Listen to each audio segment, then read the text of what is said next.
The Aurora Spire did not orbit. It held its position by terrifying, silent force of will, a spike of impossible architecture hanging perpendicular to the galactic plane. Below it, the Calyx Nebula churned, a cosmic bruise of violet and emerald gases thousands of light-years across. It was the edge of known space, and for the next 3 weeks, it was the center of the universe. Adrian Hale stood in the observation gallery, static, his posture a study in controlled energy. He looked human, which in this quadrant of the galaxy was both a novelty and a handicap. Humans were the galaxy's stubborn weeds. They grew everywhere, were impossible to fully eradicate, and specialized in thriving where they were least wanted. He was one of fewer than 50 humans aboard a station populated by 10,000. He was, by designation, a guardian, third class. By function, he was a bodyguard. In the past, he was a veteran of a war most beings here had only read about in sanitized data packets. His current assignment, Her Imperial Majesty, Astria Nyx, Empress of the Calarian Empire. He watched the delegations arrive. The transports, sleek as obsidian tiers, slid through the docking rings. First came the Rookers, encased in their glistening, beetle-black biological armor. They moved with the ponderous grace of living tanks, their helmeted heads swiveling, taking in the station's grandeur with what Adrian assumed was suspicion. They communicated in deep thoracic rumbles and, supposedly, complex pheromones that smelled faintly of ozone and copper. Then came the Heliads, who were barely physical at all. They existed as shimmering columns of acoustic resonance, their bodies contained within tall, vibrating crystal shells. They sang their greetings, harmonies so complex they made the reinforced glass of the gallery hum against Adrian's palm. And then there was the Calarian, the hosts. They were humanoid, elegant, and unsettlingly beautiful. Their distinction, the one that rewrote every political and social engagement, was their skin. It was a spectrum. It shifted, morphed, and flowed with their emotional state. A lie was biologically impossible for a Calarian. Astria Nyx, his charge, was the master of this chromatic language. He had seen her hold court, her skin a perfect, smooth indigo of calm authority. He had seen her laugh, a rare sight, and her face flush a warm, pale gold. And he had seen her anger, a deep, vascular crimson that seemed to pulse from her bones. It was, Adrian reflected, a terrible way to play poker, but it made his job easier. He didn't need to guess at threats. He just had to read the room. The event pulling these disparate, often warring, species together was the Harmony Conference. The agenda had one item, the signing of the Light Axis Treaty. It was a plan to unify the galaxy's quantum energy source, the lattice. The lattice was the invisible ocean that connected all things, the substrate of faster-than-light travel, communication, and, if used improperly, weapons that could fracture planets. The treaty would place the lattice under shared control, a unified grid for all civilizations. The entire galaxy was holding its breath, and Adrian Hale was just trying to make sure his principle kept breathing hers. His personal philosophy as a guardian was simple, borrowed from an old Earth adage about museums protect, but do not possess. He was a shield, not a hand. He existed to observe, anticipate, and, if necessary, interpose his own body between the Empress and a threat. This philosophy extended beyond the physical. The Calarian court was intimate in ways that made humans uncomfortable. Status was displayed not just in jewels, but in proximity and touch. Adrian maintained a professional bubble of precisely 1.5 meters. He was most stringent during the Empress's biocalibrations. Her ceremonial garments were not mere fabric. They were symbiotic organisms, woven from living fibers that had to be neurologically synced to her before each appearance. The process required her to be in a state of undress, attended by her technicians. Adrian, always present, would turn. He would face the bulkhead, his gaze fixed on the alloy patterns, his hearing strained to catch the slightest anomaly in the attendant's movements, but his eyes respectfully averted. He was guarding her life, not her privacy. The Calarian attendants found this baffling. The Empress, he suspected, found it amusing. He was thinking of this rigidity, this self-imposed wall, when he found himself in the variable gravity gymnasium. It was 200 meters long. The ceiling, a starfield. The floor, a shifting mosaic of pressure plates that could mimic anything from 0G to the crushing weight of a gas giant. Astria was there, not as an empress, but as a combatant. She was alone, save for him. She wore a simple black bodysuit, her hair tied back. Her skin was a neutral, pale peach, flushed with exertion. She was practicing the Keltira, a martial art that involved rapid, brutal shifts in personal momentum, using the fluctuating gravity as a weapon. She spun, feet leaving the floor as the gravity lessened, and used the wall as a launch pad, landing in a crouch as the gravity spiked to 1.2 G. It was magnificent. The strength in her legs, the absolute control of her core, the fluid line of her back as she corrected her balance. It was the economy of motion perfected. Adrian, standing at his post by the door, watched. He was a professional.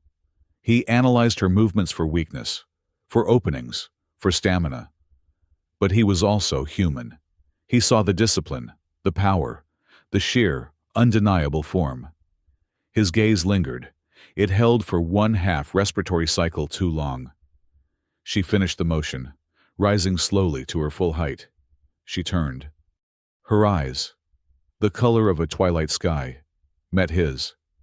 A slow smile spread across her features, and her skin warmed by 2 shades. "You like what you see, don't you?" Her voice was low, laced with a humor that was not mocking, but observational. Adrian felt no flush. He was a veteran. He was a professional. He could not lie to her, and he would not disrespect her. He inclined his head and executed the formal Calarian gesture of respect, the Kelshara.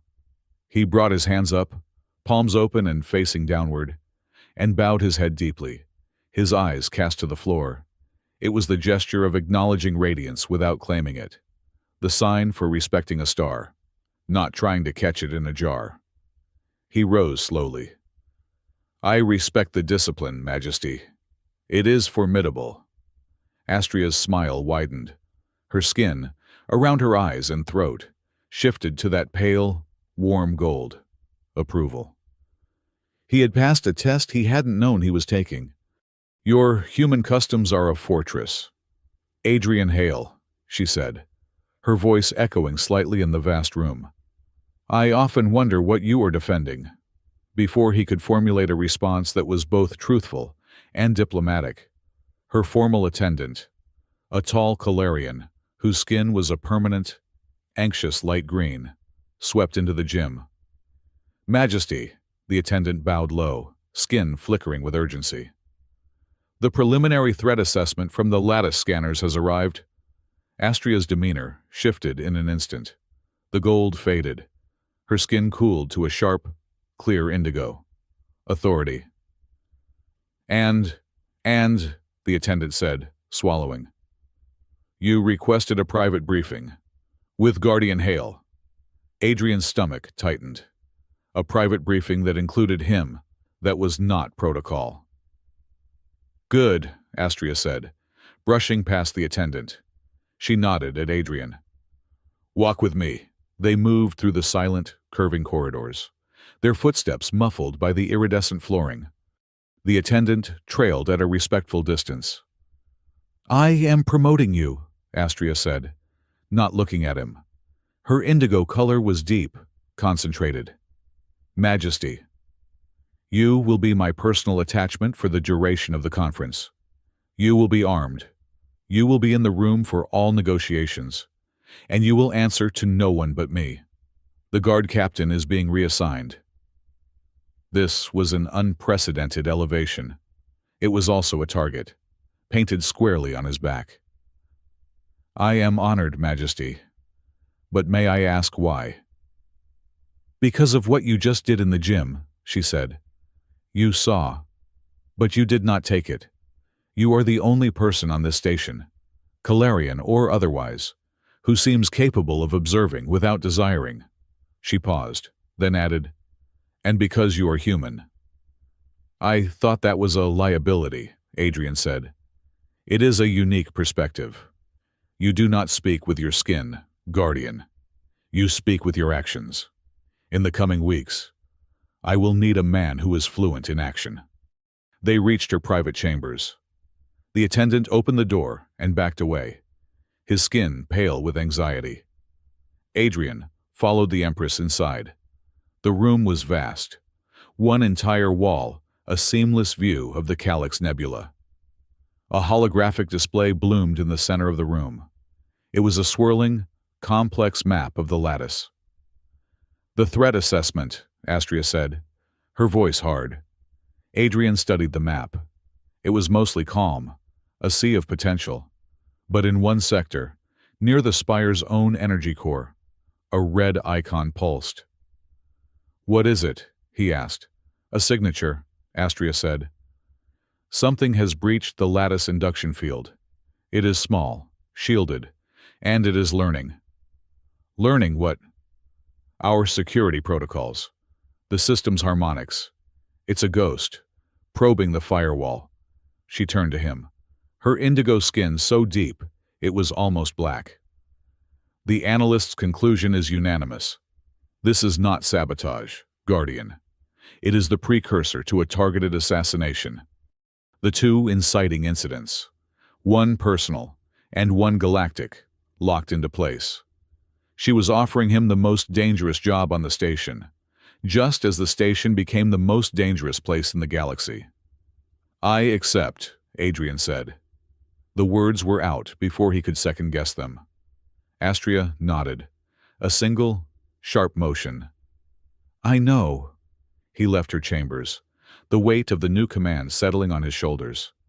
He walked to his own small quarters, a functional gray box deep in the station's core. He stood before the mirror. The man looking back was tired. His eyes were the color of old metal. He saw the lines of 100 forgotten battles. He keyed a small datapad on his desk. A single image appeared. A cracked, sun-baked landscape under a yellow sky. A small colony. Now just dust. Delphos Prime. His home. Wiped from existence not by a bomb, but by a void wave. A weapon that unraveled the very fabric of matter. A weapon perfected and deployed by one group, the Conquered Syndicate. He felt the old hatred rise, a cold, black oil in his veins. The Syndicate. They specialized in destabilization, in assassination. This lattice probe had their signature, their arrogance, all over it. They wanted the lattice not to be shared. They wanted it to remain a weapon. He had come to the Aurora Spire to escape that past. He had built his fortress, just as Astria had said. He had buried his rage, his thirst for vengeance, under a mountain of duty and protocol. He had guarded an alien Empress to forget he was a human survivor. Now, his past has followed him here. He stared at the image of his dead world for one full minute. He felt the pull of the cold, dark void that lived inside him. He needed to lock it away. Vengeance was a luxury a bodyguard could not afford. His job was to protect her, not to settle his own scores. He closed his hand into a fist, the knuckles white. Then, slowly, he uncurled his fingers. He shut off the datapad, plunging the room back into dim light. The past was locked. The duty was all that remained. The first test came less than 12 hours later, at the formal welcoming gala. The Great Hall was a spectacle of interspecies diplomacy. Heliads sang complex chords of greeting. Rookers stood in immobile, armored clusters. Calarian nobles drifted through the crowd, their skin a polite, shifting tapestry of pastel blues and lavenders. Adrian stood just off Astria's right shoulder. She was magnificent, her gown of living fiber glowing with a soft, internal light, her skin a perfect, welcoming azure. The Rooker delegation approached to present the first diplomatic offering. It was tradition, a gesture of peace. Two massive black-armored Rookers carried a large, ornate metal urn between them. They placed it at the foot of the dais. Their ambassador rumbled a pre-translated speech about mutual respect and foundations of strength. Adrian watched the urn. It had been scanned. 3 separate, independent scans. It was inert. The ambassador finished. A gift of inert gases from our deepest minds. A symbol of potential. Astria smiled. We are honored. As she spoke the word, honored. The urn cracked. It did not explode. It imploded. A dull thump echoed in the suddenly silent hall, followed by a sharp hiss. A plume of thick, oily, gray-green smoke erupted from the fractured urn. It didn't spread. It shot upward, coating the entire dais, Astria, and her attendants in a foul, greasy mist. It smelled like burnt milk and sulfur, a collective gasp. The Heliad's song fractured into a chord of pure dissonance. The Rookers backed away, their weapons suddenly visible. Astria did not move, but Adrian saw it. Her skin, her beautiful, welcoming azure, instantly flashed a bright, mortified scarlet. It was the color of deep, profound, public humiliation. Adrian was already moving. He triggered his internal comms. Lockdown evac. He grabbed Astria's arm, his other hand on his sidearm, pulling her back through the emergency exit. Her personal guards, the Calarian sentinels, formed a wall behind them. They were in the secure corridor in 5 seconds. The blast doors were sealed. Astria was shaking, not from fear, but from pure, unadulterated rage. Her skin was still burning scarlet. She wiped the greasy film from her face. Her jaw clenched. No one was harmed, Adrian said, his voice flat, his eyes scanning the corridor. Everyone was harmed, she hissed, her voice low. Did you see their faces, the Rooker ambassador? This wasn't an attack. Hail. This was a message. It was contempt. She was right. It was a theatrical gesture, designed for maximum political damage. It made the Rookers look like assassins and the Calarian look like fools. A perfect prelude to dissolving the conference in mistrust. The head of station security, a Calarian whose skin was a frantic, sickly yellow, ran up to them. Majesty, we don't know how it was scanned. 3 times. It was clean. Then your scans are worthless, Astria snapped. But Adrian was thinking. He was replaying the last 30 seconds. The placement of the urn, the timing of the crack, the trajectory of the smoke. It wasn't random. It was aimed. It wasn't the urn, Adrian said, his voice quiet. Astria and the security chief turned to him. The charge wasn't in the urn, Adrian elaborated, his mind racing. It was under it, in the dais itself. A null charge, precisely calibrated to shatter the metal and vent the gas upward. It was time to the ambassador's speech. The chief's yellow skin went paler. But that's impossible. That dais was sealed 5 hours ago. Exactly, Adrian said. Whoever did this knew the Rooker presentation was first. They knew where the urn would be placed, down to the centimeter. They knew the exact moment the ambassador would finish his speech. They knew our scanning procedures would focus on the gift, not the floor. He looked at Astria, the scarlet still burning on her cheeks. This wasn't the Conquered Syndicate, Majesty, he said.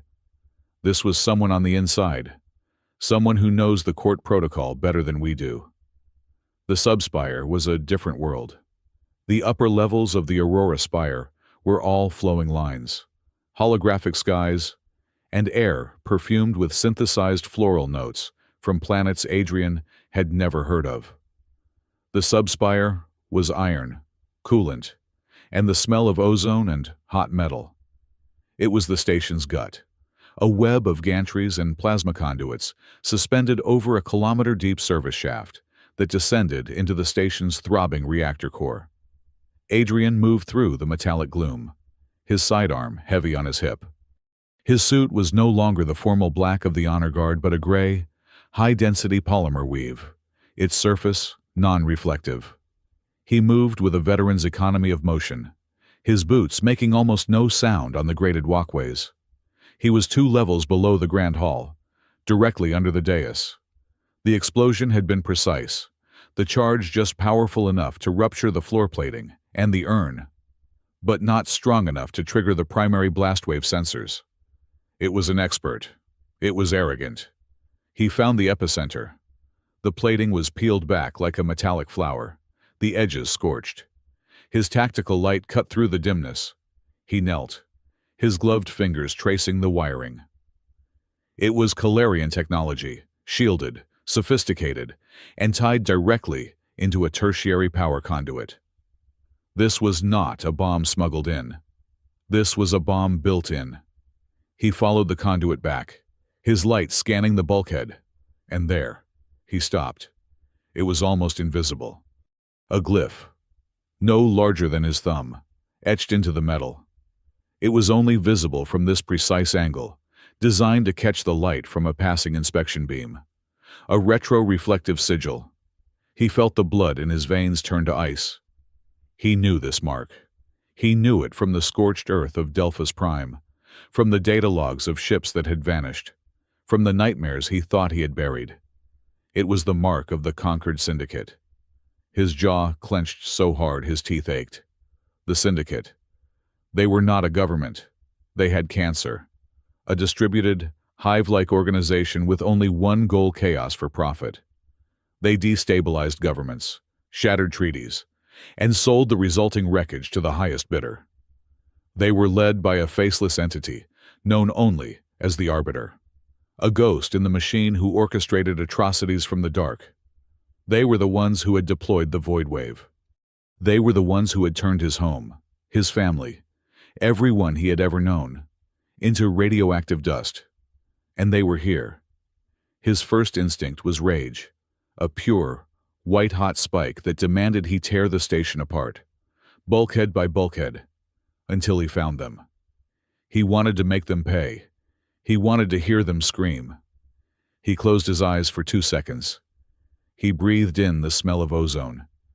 He let the rage crest, hold, and then recede. Vengeance was a luxury. He was a professional. This changed the equation. The inside man who knew protocol was not working alone. He was a tool, or a client, of the most dangerous organization in the galaxy. He documented the glyph with his wrist calm, his movement steady, his face an impassive mask. The cold fury was still there, but he had locked it away. It was no longer a fire. It was a core, a fuel. He wasn't just protecting the Empress from an internal squabble anymore. He was hunting. He returned to the Empress's chambers.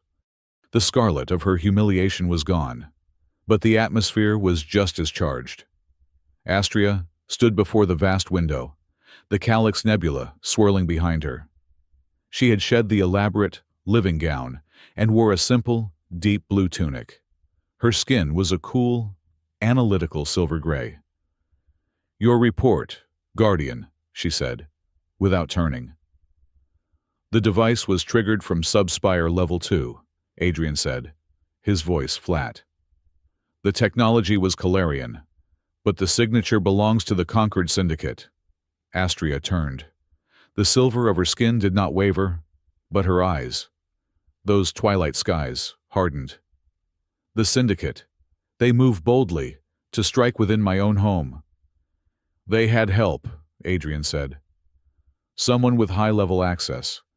Someone who knew the Rooker ambassador's precise speech patterns and the exact placement of the offering." "The Pure Voice faction," she said. It was not a guess. It was a statement. The conservative families. They believe the Light Axis Treaty is a concession, a dilution of our power. They see the lattice as our birthright, not a communal resource. She sighed, and a faint tide of weary lavender washed across her shoulders. They are fools. They see a shared table and call it theft. They are fools who have allied themselves with murderers, Adrian corrected. Astria met his gaze. They would not see it that way. They would see it as hiring specialists. To make a point, they are Calarian, guardian. They would not sanction a true assassination. Humiliation? Yes. A fractured treaty? Certainly. But not the death of an empress. You have more faith in them than I do, Adrian said. The syndicate does not make points. They end conversations. The bomb in the hall was the appetizer. The assassination you spoke of is the main course. Her skin flashed a sharp indigo. Then, we are on two fronts. An internal political enemy, and an external existential one. They are the same front now, Adrian said. I need to move. The investigation is being suffocated by court protocol.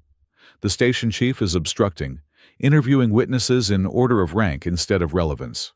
By the time he's done bowing, the trail will be cold. He is a creature of tradition, Astria said. Tradition is what they used to attack you. I need authority. Majesty. I need to move faster than the lines on their charts. I need your clearance to bypass protocol. Astria studied him. Her head tilted. The silver gray returned, the color of analysis. You are asking me to place you above my entire security structure. A human. The Pure Voice faction will use it as proof that I am compromised. Let them. I am not here to manage your political image. Majesty, I am here to keep you alive. You, personally, told me you wanted a man fluent in action. A beat of silence passed. My skin, she said, her voice quiet. The galaxy sees it as a weakness. A biological inability to lie. A window I cannot shut. She walked toward him, stopping just outside his 1.5-meter bubble. They are wrong, she said. It is not a window. It is a broadcast. It is a language, and I am fluent. When I negotiate, my skin is my finest tool. I can project calm in the face of threats. I can show respect with a flush of gold, or disapproval with a shift to gray. I can prove my sincerity without a single word. It is not a weakness, Guardian. It is my greatest political weapon. She paused. Her eyes locked on his. But that weapon only works if I am believed. Yesterday, in that hall, they did not attack my body. They attacked my truth. They made my skin scream humiliation and rage. They turned my broadcast into noise. They want me to be a creature of pure, uncontrollable emotion. They want to prove I am unfit to lead this treaty, unfit to control the lattice. I understand, Adrian said. Do you? Her smile was thin, sharp. I believe you do. You want to bypass protocol. Granted. I will give you the Solstice cipher. It is a vocal command sequence that will grant you Level 1 security override. It will open any door, access any file. It will even override my own sentinels. Adrian's eyebrows rose. That was more than he had asked for. That was the key to the kingdom. It comes with one condition, she said, her voice dropping, the silver of her skin taking on the hard sheen of steel. You are correct. You are not here to manage my image, but you are also not here to manage me. You will protect. You will not control. You will be my shield, not my cage. The moment you use that authority to restrict my movements, to lock me in a panic room to keep me safe from political fallout, I will strip you of it. Is that clear? This was new. A negotiation with his principal. He respected it. You want a bodyguard, not a warden. Understood. Good. Then go. Hunt. Their new alliance was tested almost immediately. An urgent summons brought them to the lattice resonance chamber. It was a vast, spherical room. The walls were not walls, but a living, 360-degree holographic map of the lattice itself. Glowing threads of quantum energy connecting star systems like a god's tapestry.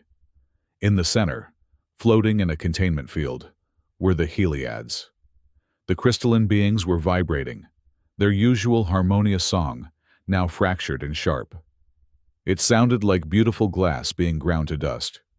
Calarian technicians ran frantically between consoles, their skin flickering in shades of pale green and anxious yellow.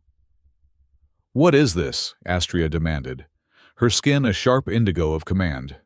A technician, his face sweating, turned. "Majesty, it's the lattice. It's unstable. We've been detecting microfluctuations for days. But look," he pointed to the holographic map. Where there should have been smooth, glowing lines, the map was now showing static. Tiny, corrosive spots of blackness were appearing and disappearing. "It's interference," the technician said, his voice trembling. "Someone is He struggled for the word. One of the Heliads sang a series of piercing, discordant notes, and the translator on the console spoke in a synthesized voice. "A lie. Someone is singing a false song into the great chord. They are teaching the lattice to bend." Adrian felt a chill run down his spine. This was the real weapon. This was the assassination plot. The Syndicate wasn't just planning to use a bomb or a sniper. They were planning to destabilize the very energy that held the station together. They were learning to bend the lattice, to turn the station's power source into a weapon against it. "How?" Astria asked. "We do not know," the Heliad sang. "The harmonics are wrong. The song is sour. It is probing. It is learning." Before Adrian could process this new, terrifying threat, a chime sounded. An aide, his skin a pale, frightened white, hurried in. "Majesty," he stammered, bowing low. "The High Council has been convened. They have found the saboteur." The High Council chamber was designed to intimidate. A vast, dark amphitheater where the lords and ladies of the Pure Voice faction sat in judgment, looking down on a single, illuminated spot on the floor. Astria swept in, Adrian at her side. She took her high seat, her face a mask of indigo calm. Lord Kale, the leader of the Pure Voice faction, rose. He was an older Calarian, his features sharp, his skin a permanent, stern gray that rarely shifted. "Majesty, we have apprehended the terrorist," he gestured. 2 guards marched a figure into the illuminated spot. It was a man, a human man, thin, dressed in a maintenance uniform, his face bruised and his eyes wide with terror. Adrian's hand instinctively went to his sidearm. "Maintenance worker Silas Croft," Kale announced, his voice booming. "He was on duty on Subspire Level 2 during the gala. He has access to the conduits. He is the only human who was in the blast radius. We believe this was an act of human insurrection, an attempt to sabotage the treaty they so desperately want, but do not deserve." The accusation hung in the air, thick and poisonous. "What evidence do you have?" Astria asked, her voice dangerously quiet. "He was there," Kale shot back. "And the Rooker delegation is displeased. They demand justice. They demand a culprit. This man's presence is an insult. Handing him over to the Rookers would be a significant gesture of goodwill. It would save the treaty." Adrian saw the trap. It was perfect. Sacrifice the human, appease the Rookers, and the Pure Voice faction gets what it wants. The conference continues, but under their terms, with the humans marginalized and their rival, Adrian, implicitly discredited. The terrified man, Croft, shook his head. "I didn't do anything. I was just checking a coolant leak." "Silence," Kale roared. Astria looked trapped. Her skin, for the first time, showed a model of conflicting colors. The indigo of her authority was being clouded by a sickly green of political necessity. She was considering it. Adrian stepped forward, into the light, breaking every protocol in the book. The chamber fell silent. A human, a guard, addressing the High Council. It was unheard of. "Lord Kale," Adrian said, his voice not loud, but carrying in the acoustic perfection of the room. "You speak of justice. What you propose is a sacrifice." Kale's gray skin darkened. "Guardian, you forget your place." "My place is to protect the Empress, and that includes protecting her from making a fatal mistake," Adrian retorted. He turned to face the stunned council. "You want to hand this man over to appease the Rookers, but the Syndicate is still out there. The real bomber is still on this station. Sacrificing him will not make the Empress safe. It will only make you feel safe, for about 5 hours, until the real attack comes." "And you know who the real attacker is," Kale sneered. "This human. This outsider." "I know how to find him," Adrian said. He looked up at the sea of alien faces, hostile and suspicious. "I know you do not trust us. I know you see humans as stubborn, as chaotic." He took a breath. This was it. "Your truth is immediate," he said, gesturing to Lord Kale's stern, gray face. "It is a state of being. You are your truth. We are different. We lost the privilege of immediate truth a long time ago. Our truth must be built. It is a structure, assembled piece by piece, and every single piece must be tested until it breaks. If it does not break, it is provisionally true, until we find a harder test." He began to pace the circle of light, his energy commanding the room. "This is how we find things," he said. "First, the causal chain. We do not just look at what happened. We look at the why behind the what. Why this method? Why this timing? Why this target? Second, layered verification. Every fact we uncover must be confirmed by 3 independent sources, none of them connected to each other. Third, we hunt for what disproves our theory, not what proves it. We are relentless. We are skeptical. We do not accept the easy answer. Because the easy answer," he pointed at the trembling Silas Croft, "is almost always a lie, designed to make the hunting stop." He stopped, facing the council. "You want to sacrifice an innocent man to stop the hunt. I am asking you to let me begin it." Lord Kale was sputtering. "This is preposterous. We have our culprit." "You have a victim," Adrian said, his voice cold. "Give me 3 cycles, 3 planetary rotations. I will not bring you a convenient suspect. I will bring you the architect of this plot, and I will bring you the evidence to prove it. Not a convenient location, but a chain of cause and effect so strong it cannot be broken." Silence. The council members looked at each other, their skin shifting in a dozen shades of uncertainty. Adrian had offered them something new, not a political solution, but a process. A human process. Astria rose. Her skin had cleared. It was no longer mottled. It was pure, hard, crystalline indigo.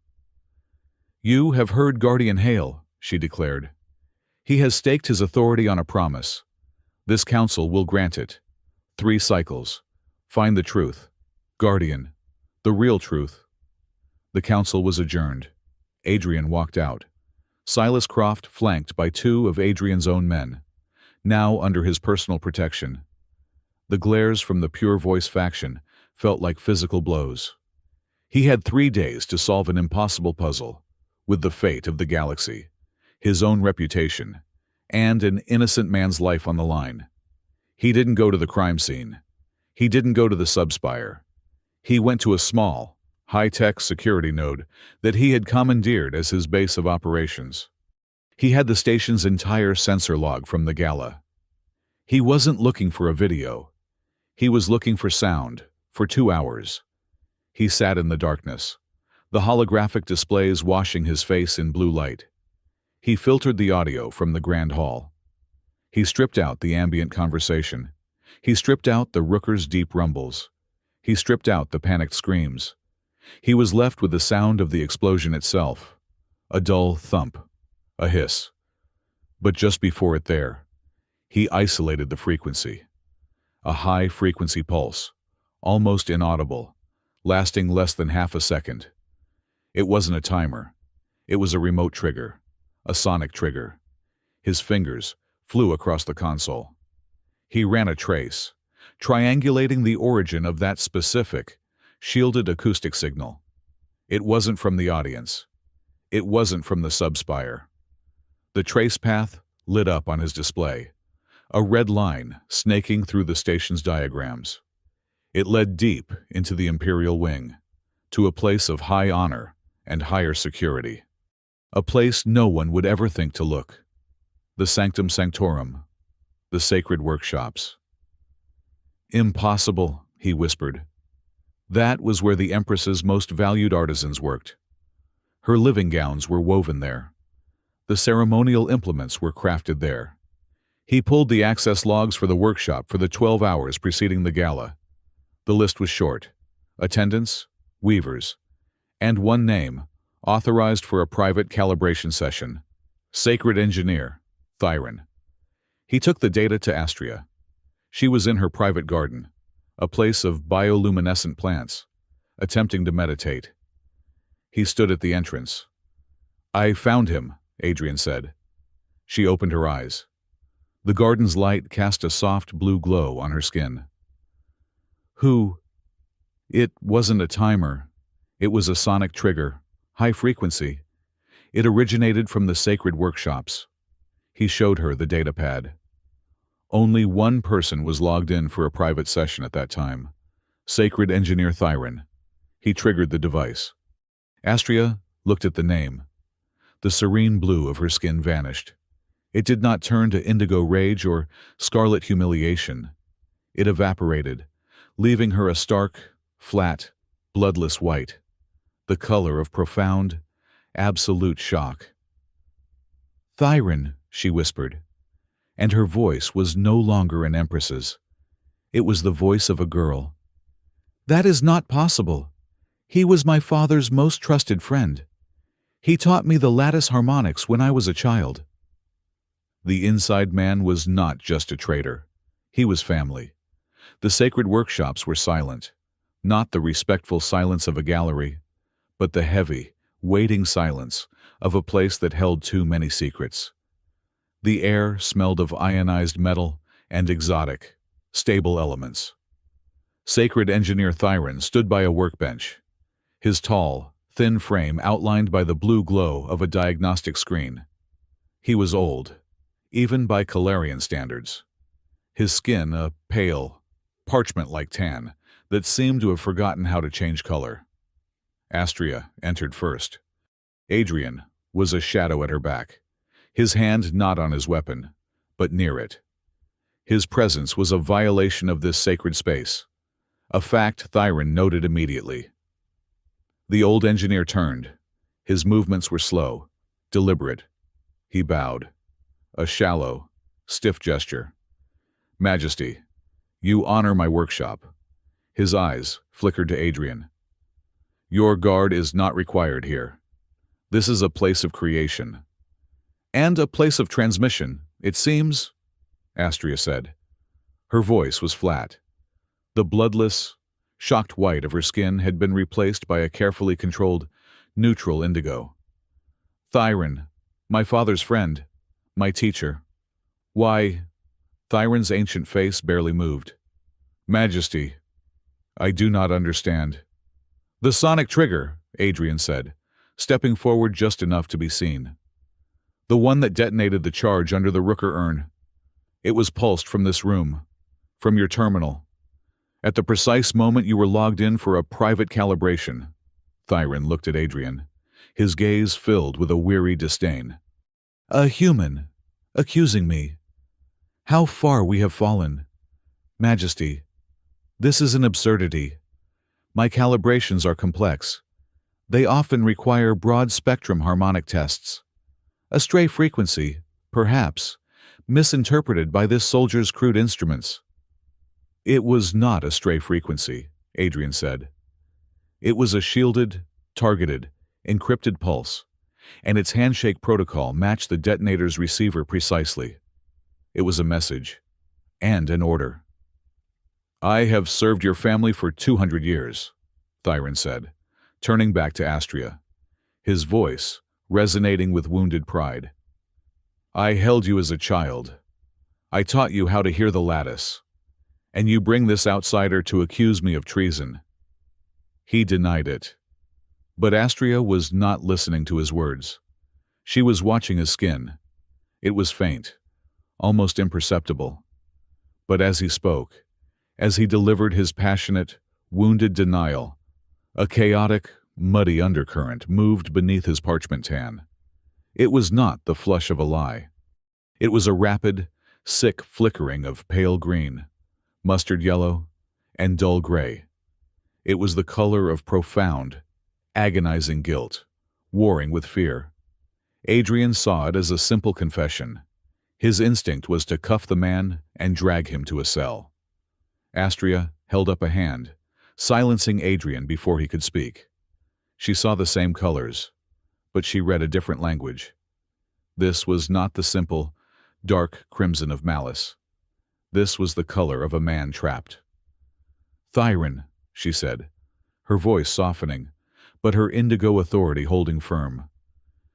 "You are not telling me the whole truth, but I do not believe you are the architect of this. You are a tool." "Majesty, I am not."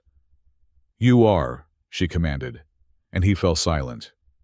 "I see the conflict in you. I see the fear. They have something on you. They are forcing your hand." Thyron's facade cracked. His skin broke into a full, uncontrolled model of gray-green fear. "You do not know what you are saying. You must leave. You are not safe." "Then the first true thing you have said today is that I am not safe," Astria replied. "I will not have you arrested. Thyron." "Not yet." Adrian tensed. "Majesty, that is a tactical error." "It is my decision, Guardian," she said, not looking at him. She locked her eyes on the old engineer. "You are now under conditional trust. You will not leave this workshop. My sentinels will be posted outside. You will continue your work as if nothing has happened. But you will be watched, and if you attempt to contact your new masters, I will know." She turned.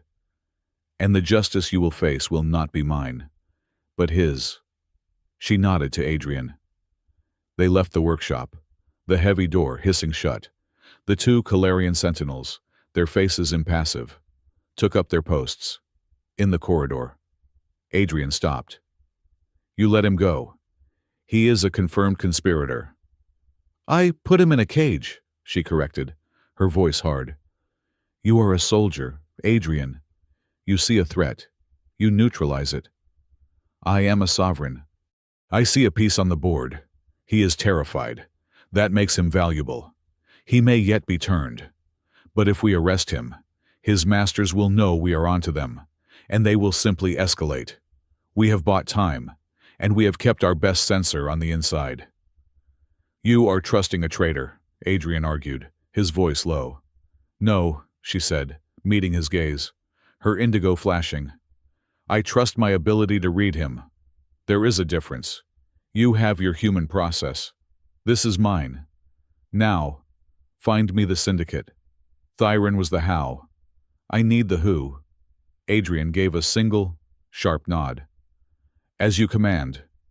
His hunt led him away from the spire's polished elegance, down into the chaotic, vibrant underbelly. The gravity market.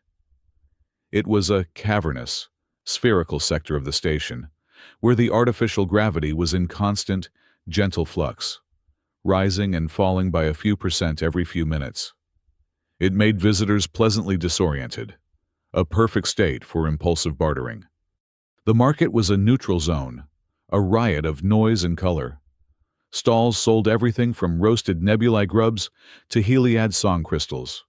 Rookers, out of their armor but still intimidating, traded for bio-enhancements. And in the shadows, data brokers and smugglers plied their trade. Adrian moved through the crowd, his gray suit blending into the shifting light.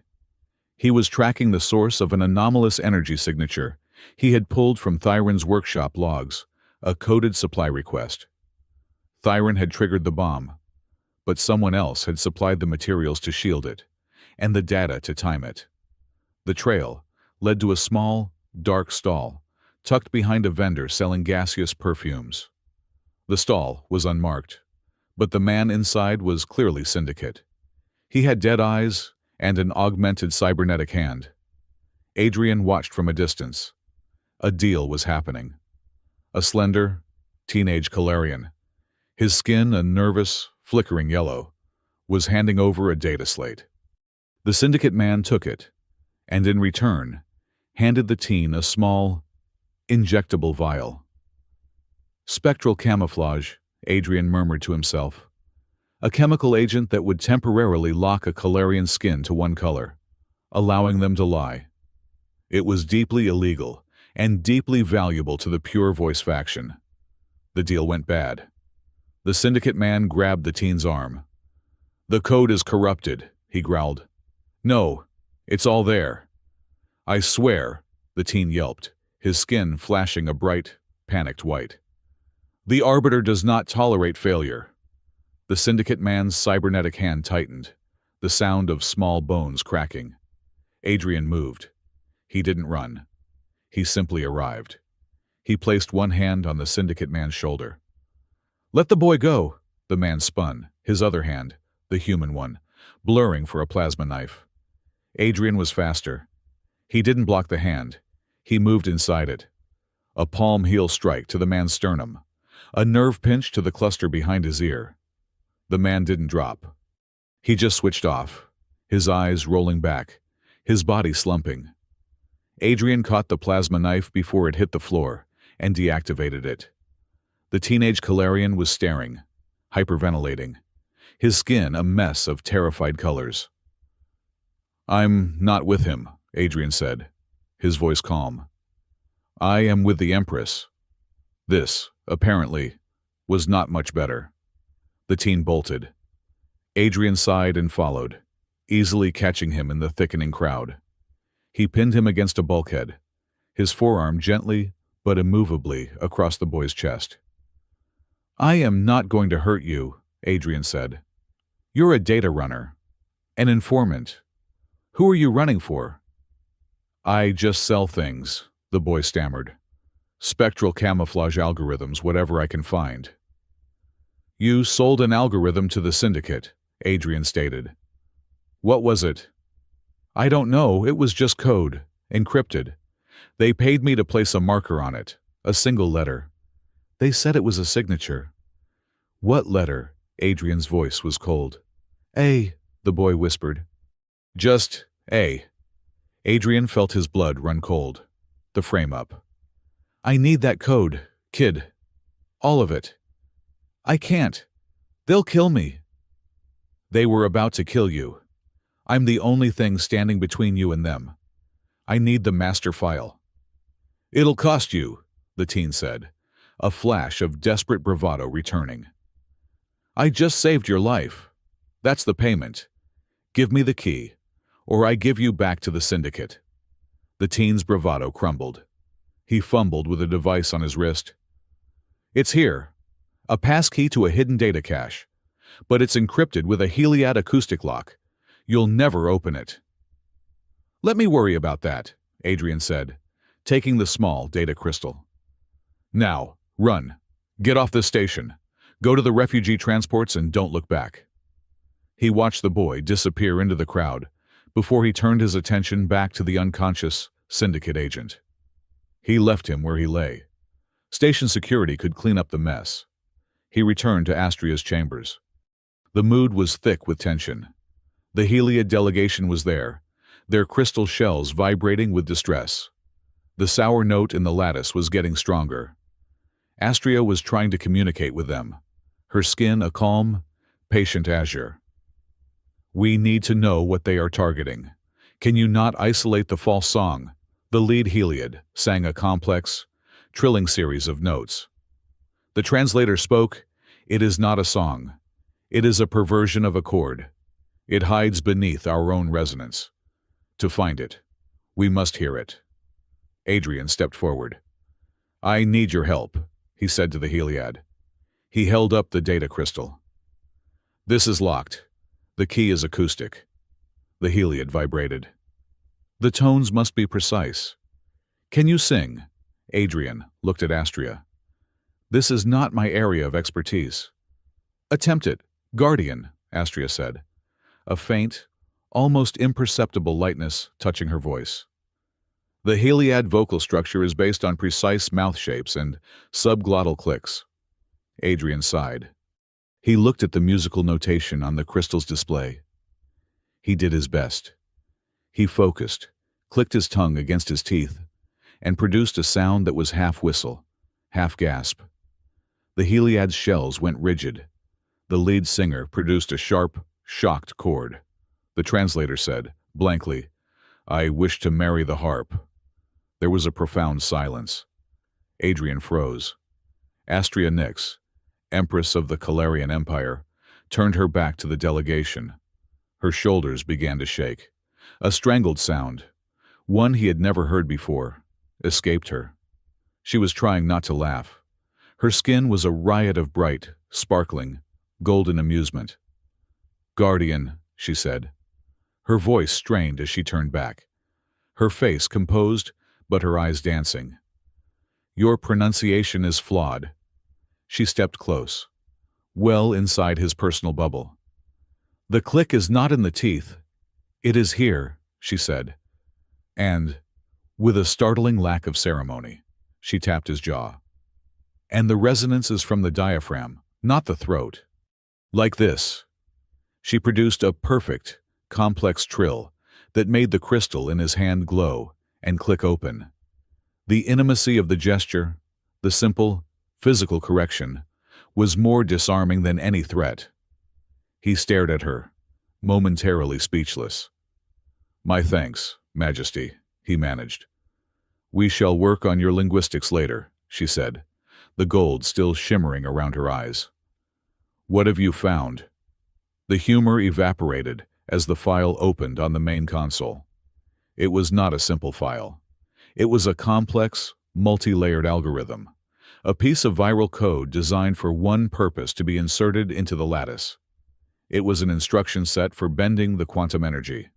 It had contingencies, backdoors, and a primary command protocol. Crownfall. Adrian read the project's title from the screen. Crownfall, Astria whispered, her skin turning a cold, pale gray. It's a weapon. It's designed to find a specific biosignature and overload the lattice around it. It's not just an assassination, Majesty, Adrian said, his eyes scanning the code. It's designed to interface with your personal biosymbiotic garments, the ceremonial robes. It's not meant to kill you. Not directly. He traced the final command string. It's designed to hijack your skin, to force a cascade failure of your emotional spectrum. It will make you scream in every color, panic, terror, rage, all at once, at the podium, during the signing. The Mad Empress, Astria said, her voice hollow. They would make me the weapon that breaks the treaty, a living bomb of hysteria. The entire galaxy would see me, see the Calarian, as unstable animals, unfit to manage the lattice. It was 1,000 times more brutal than a simple death. It was the assassination of her legacy, her species, her truth. Then Adrian saw it. At the bottom of the code, a simple, elegant marker, woven into the baseline mathematics. A single letter. A. He looked at the screen. A for Adrian. A for Astria. A for Arbiter. It's a trap, he said. The informant was paid to plant that. When this goes public, they'll check the logs. They'll find my clearance, the solstice cipher you gave me. They'll find my investigation into the sacred workshops. They'll find the human guard, the one with the mysterious past, who had absolute access, the one who allegedly tried to frame Thyron, the A. He was the perfect scapegoat. As if summoned by the thought, an aide entered. his skin a nervous pale green. "Majesty, Lord Kale of the High Council demands an audience. He says it is urgent. He says rumors are circulating." "Let him come," Astria said, her voice like ice. Lord Kale did not wait for the ceremony. He swept in, his gray skin dark with self-righteousness. "Majesty, this has gone too far. The station is rife with rumors. The council is concerned." "Concerned with what?" "Lord Kale," Astria asked. "With him," Kale pointed a finger at Adrian. "This human. You have given him unprecedented power. He overrides your sentinels. He harasses your most honored artisans. And now, the stories from the gymnasium are everywhere." "What stories?" Adrian asked, his voice flat. "That you looked upon the Empress," Kale sneered. "That you showed disrespect of the highest order. It is clear to the entire Pure Voice faction that you are manipulating her, using your human proximity to cloud her judgment. She is compromised by her affection for this outsider." "Lord Kale," Astria began, her indigo flaring. "You are—" "I am speaking the truth," Kale roared. "He is the problem. He is unstable. We demand he be remanded to custody. We demand a human be removed from this delicate equation before he ruins us all." "You demand," Astria said, her voice lethally soft. "You come into my chambers, accuse me of being an emotional fool, and you demand. The treaty is at stake." "Get out," Adrian said. Kale sputtered. "What did you—" "I said get out," Adrian repeated, stepping between Kale and the Empress. "You are finished here. Your audience is over." Kale looked from Adrian's cold, metallic eyes to Astria's furious indigo, and for the first time, his own gray skin flickered with uncertainty. He bowed stiffly. "This is not over," he swept out. The room was silent for a long time. "He is right about one thing," Astria said, her back to Adrian. "You are at the center of this. They are building a cage for you." "They can try," Adrian said. He looked at the crownfall algorithm, at the A that mocked him. "You told me," Astria said, turning to him, "that you were a fortress, that you wondered what I was defending. I ask you the same. What are you defending, Adrian Hale? What is in that fortress of yours?"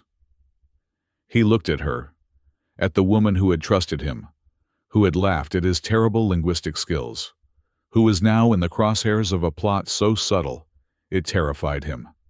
He had given her his process. He had given her his loyalty, but he had not given her his truth. "They are right," he said, his voice low. "The Syndicate. I am not impartial. I do not just see them as an obstacle to this treaty." He told her. He told her about Delphos Prime, about the yellow sky, the dust, about the void wave, about a colony of 50,000 people, his family, his friends, his entire life, unwritten from existence in a single, silent flash. "I am the only survivor," he said, his voice rough. "I was off-world, on a training exercise. I came back to nothing. Just a navigational error where a planet used to be. The Syndicate did that. They did it to test a weapon they later sold to the Cathra insurgents. 50,000 souls, for a sales demonstration." He met her gaze. "So when I hunt them, I am not just a guardian. I am a ghost. I have wanted revenge for so long. I have held it in, suppressed it, buried it under so much protocol and duty that I almost forgot what it felt like. But it's here, and it is cold." He had given her the weapon to destroy him. He had confirmed Kale's accusations. He was compromised. Astria listened. Her skin did not shift. She held her indigo calm, a deep, steady ocean. When he finished, she was silent. Then she said, "Revenge is not the opposite of justice. If we set the boundaries—" He looked at her, stunned. "You want to tear them apart," she said. That is the rage. That is the ghost. But justice wants to stop them from doing it again. Your rage is the fuel. Adrian, let justice be the hand on the wheel. You are not compromised. You are motivated. She stepped toward him. So we set the boundaries. Together. From this moment, we are no different from my skin. We are a broadcast. Total emotional transparency. No more secrets. No more fortresses. I understand, he said, the words thick. But in action, she continued, her voice turning to steel. We are a trigger. We are absolute. We are a single command. When the time comes, there will be no debate. Only the act. She looked at the Crownfall Code. And one more boundary. The Syndicate uses statistics. They see 50,000 dead as a successful test. We will not. We will not sacrifice one. Not even ourselves. If there is another way, we will not forget the victims in the strategic statistics. Emotional transparency, he repeated. A single command in the act, and no one gets left behind. This is our rule of engagement, she confirmed. It was in that moment of absolute, terrifying clarity that the attack came. It was not a bomb. It was a whisper. The main door to her chambers hissed open. The two Calarian sentinels outside did not make a sound. Adrian had his sidearm out before the door was fully open, pushing Astria behind him. Nothing came through. Lockdown, Adrian shouted to the room's computer. Lockdown protocols engaged, the computer replied. But something was wrong. A flicker in the air, a distortion, like heat haze, shimmered near the doorway. Majesty, to the panic room, now, he ordered. Adrian, what is it? It's here, a rooker, encased in full black biological armor, materialized from the air. But he wasn't alone. Another shimmer was moving along the ceiling, and a third, by the window. Invisible armor. They were bending the lattice, bending light itself. The first rooker charged. He was fast, impossibly fast for his size. Adrian fired twice. The plasma bolts hit the armor and dissipated, absorbed by the living carapace. The rooker's fist, the size of a small anvil, swung at his head. Adrian dived, rolling, coming up in a crouch. Astria, go! She was frozen, her skin a pale, terrified white. The second assassin dropped from the ceiling, landing between Adrian and the Empress. It raised a kinetic pulse rifle. No, Adrian yelled. He had no time. No time to shoot. No time to think. He had to act. He let go. He let go of the control, the suppression, the cold lock he kept on the strangeness inside him. He activated the neural interface he had never told anyone about, the one he had salvaged from a destroyed Syndicate lab on Delphos Prime, the one he had integrated into his own spine. He triggered the null thread. It did not make a sound. It did not glow. It was a sudden, localized absence. A perfect 3-meter sphere of absolute. Quantum stillness erupted from his center. The ambient hum of the Spire's systems, the thrum of the lattice, the very energy that powered the room stopped. It was as if he had become a black hole for the lattice itself. And in that sphere of null energy, technology that relied on the lattice failed. The rooker's invisible armor, a sophisticated light-bending field, flickered, sputtered, and died. The assassin, now visible, stood frozen in shock for a single, fatal half-second. He was exposed. Now we are even, Adrian said, and lunged. The sphere of null energy lasted for exactly 1.3 seconds. In that pocket of absolute quantum stillness, 3 things happened. The rooker assassin's light-bending cloak failed, revealing his black, hulking armor. The pulse rifle in his hands, which relied on a lattice-based capacitor, went dead. And the ambient light in the room, powered by the same energy, gutters, plunging the chamber into near darkness, illuminated only by the churning nebula outside. For Adrian, it was like breathing his native air. The Rooker was a creature of technology, a being whose entire combat doctrine was based on superior energy.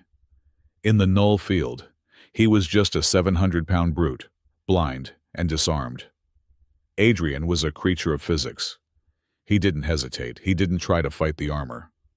He moved inside the assassin's reach, his sidearm now useless, and drove the heel of his hand up and under the Rooker's helmet seal at the jaw. It was a nerve strike. It wouldn't kill him, but it sent a shock of bioelectric agony through the creature's system. The Rooker roared, a deep thoracic vibration, and swiped at him with a gauntlet. The blow would have shattered Adrian's ribcage. But Adrian was already gone. He used the Rooker's own armored leg as a vault, kicking off and landing in a crouch beside the Empress. The null field collapsed. The lights flickered back on. The pulse rifle in Rooker's hand whined as it rebooted. "Now," Adrian said to Astria. He didn't have to say the rest. Single command in the act. Astria was no longer the terrified target. Her skin flashed from white to a hard, brilliant indigo. She slammed her hand onto a panel on her desk. Sentinel's code, Solstice Breach, and Subdue. The two other assassins, their cloaks also flickering from the reboot, were just bringing their weapons to bear. But the null thread, the strange, silent implant in Adrian's spine, had done more than just reveal them. It was recorded. It had logged the precise quantum frequency of their cloaking fields. It had felt the handshake protocol as their systems fought his null field and tried to reconnect to the lattice. It tasted like their digital signature. The doors to the chamber exploded inward, not from a charge, but from the sheer force of the Calarian sentinels. They moved in, their own energy lances glowing. The fight was brutal and short. The Rooker assassins, exposed and disoriented, were no match for a full squad of elite, enraged Calarian guards in their own sovereign's chambers. Adrian ignored the fight. He was already at the main console, his fingers flying, his mind connected to the station's core. He was running the data. "What are you doing?" Astria asked, her voice tight, the indigo of her skin still pulsing. "I'm not a ghost. I'm a bloodhound," Adrian said, his eyes scanning the flowing code. "My implant, the null thread, grabbed their cloaking frequency. It's unique, like a fingerprint. It's not just bending light, it's using a specific, shielded resonance within the lattice. They've had this tech for a while. They're sloppy. They've left a trail." A map of the Aurora Spire bloomed on the holographic display. A faint, shimmering quantum trail, invisible to any normal sensor, now glowed red for him. It was the path of distorted energy the assassins had been using, a hidden road inside the station's own power grid. "They're running their whole operation on a ghost frequency," Adrian murmured. "Arrogant." The trail snaked from her chambers, through service conduits, down into the station's core, and then back up, terminating at a single, high-security location. "The Crown Chamber," Astria said, her voice a cold whisper. It was the very heart of the Spire, the room where the final signing of the Light Axis Treaty was scheduled to take place in less than 24 hours. It was the most secure, most symbolically important place on the station, and it was the source of the rot. "They're not just at the party," Adrian said. "They're hosting." He looked at her, the rules of engagement clear in his mind. "Emotional transparency. I am filled with a cold, clear rage. This is more than a plot. It's a desecration. Single command. We are going there now." "We are," she agreed. Her skin was a blade of indigo. They moved fast, flanked by her 4 most trusted sentinels. They used the Solstice cipher to bypass security checkpoints. The Calarian guards they passed snapping to attention, their faces and skin a mixture of confusion and alarm. The doors to the Crown Chamber were sealed. It was a vast, circular room, The ceiling a transparent dome, showing the Calyx Nebula in its full, terrifying glory. The floor was a single, unbroken crystal. The delegation seats arranged in a perfect circle around the central podium. The room was empty. "There's nothing here," the Sentinel captain said, his skin a confused lavender. "It's not in the room," Adrian said, his senses tingling. "It's under it." He walked to the central podium, the place where Astria was meant to stand. He knelt, placing his hand on the crystal. He activated the null thread again. Just a whisper of it, a 5% pulse. The crystal floor lit up, beneath their feet. Woven into the crystal itself was a complex, beautiful, and utterly malevolent tracery of quantum wiring. It was the Crownfall algorithm, given a physical, terrifying form. It was a trap, and the podium was the trigger. "It's a biosensor," Astria said, her voice hollow as she stared at the glowing nightmare beneath her feet. "It's keyed to me. The moment I step onto that podium, it activates." Adrian finished, his eyes tracing the connections. "It interfaces with the station's primary lattice core, and it broadcasts. The algorithm Crownfall doesn't kill you. It seizes your nervous system." "It makes me scream," she said, the realization landing like a physical blow. "In front of the entire galaxy, it turns me into a monster, a mad Empress. The treaty dies. The Calarian are branded as unstable, and the Syndicate profits from the war that follows." She looked at the glowing floor, her skin fading to a pale, sickened gray. "Thyron. He must have built this, when they were installing the podium." "He was the architect," Adrian said, his voice hard. "But he wasn't the designer." "We must go to him," she said. The confrontation was short. They returned to the sacred workshops, the glowing schematic of the Crownfall podium fresh in their minds. Thyron was still there, a prisoner in his own masterpiece, tinkering with a ceremonial scepter. "Thyron," Astria said. Her voice was not the voice of an empress. It was the voice of the child he had taught. It was a sound of profound betrayal. The old engineer turned. He saw the look on her face. He saw Adrian behind her, and his parchment skin finally broke. It dissolved into a chaotic, weeping model of gray and green. He sank to his knees. "They have my son," he whispered, the words torn from him. "The Syndicate took him, on the rim. A work-study program. They have had him for 2 months." The confession spilled out, a toxic flood. The pure voice faction had approached him, lamenting the dilution of the Empire. Then, the Syndicate had come, with their polite, cold-voiced threats.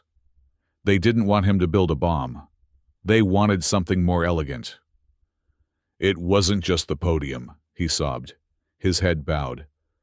"That is just the amplifier. The trigger key, it's in the robes." Adrian felt his blood freeze. "The ceremonial robes, the symbiotic ones." "Yes," Thyron choked. "They forced me to weave a color valve into the neural interface. A trigger. The moment the podium senses her, it sends a query. The valve in the robe confirms her identity. And then Crownfall begins. I had no choice.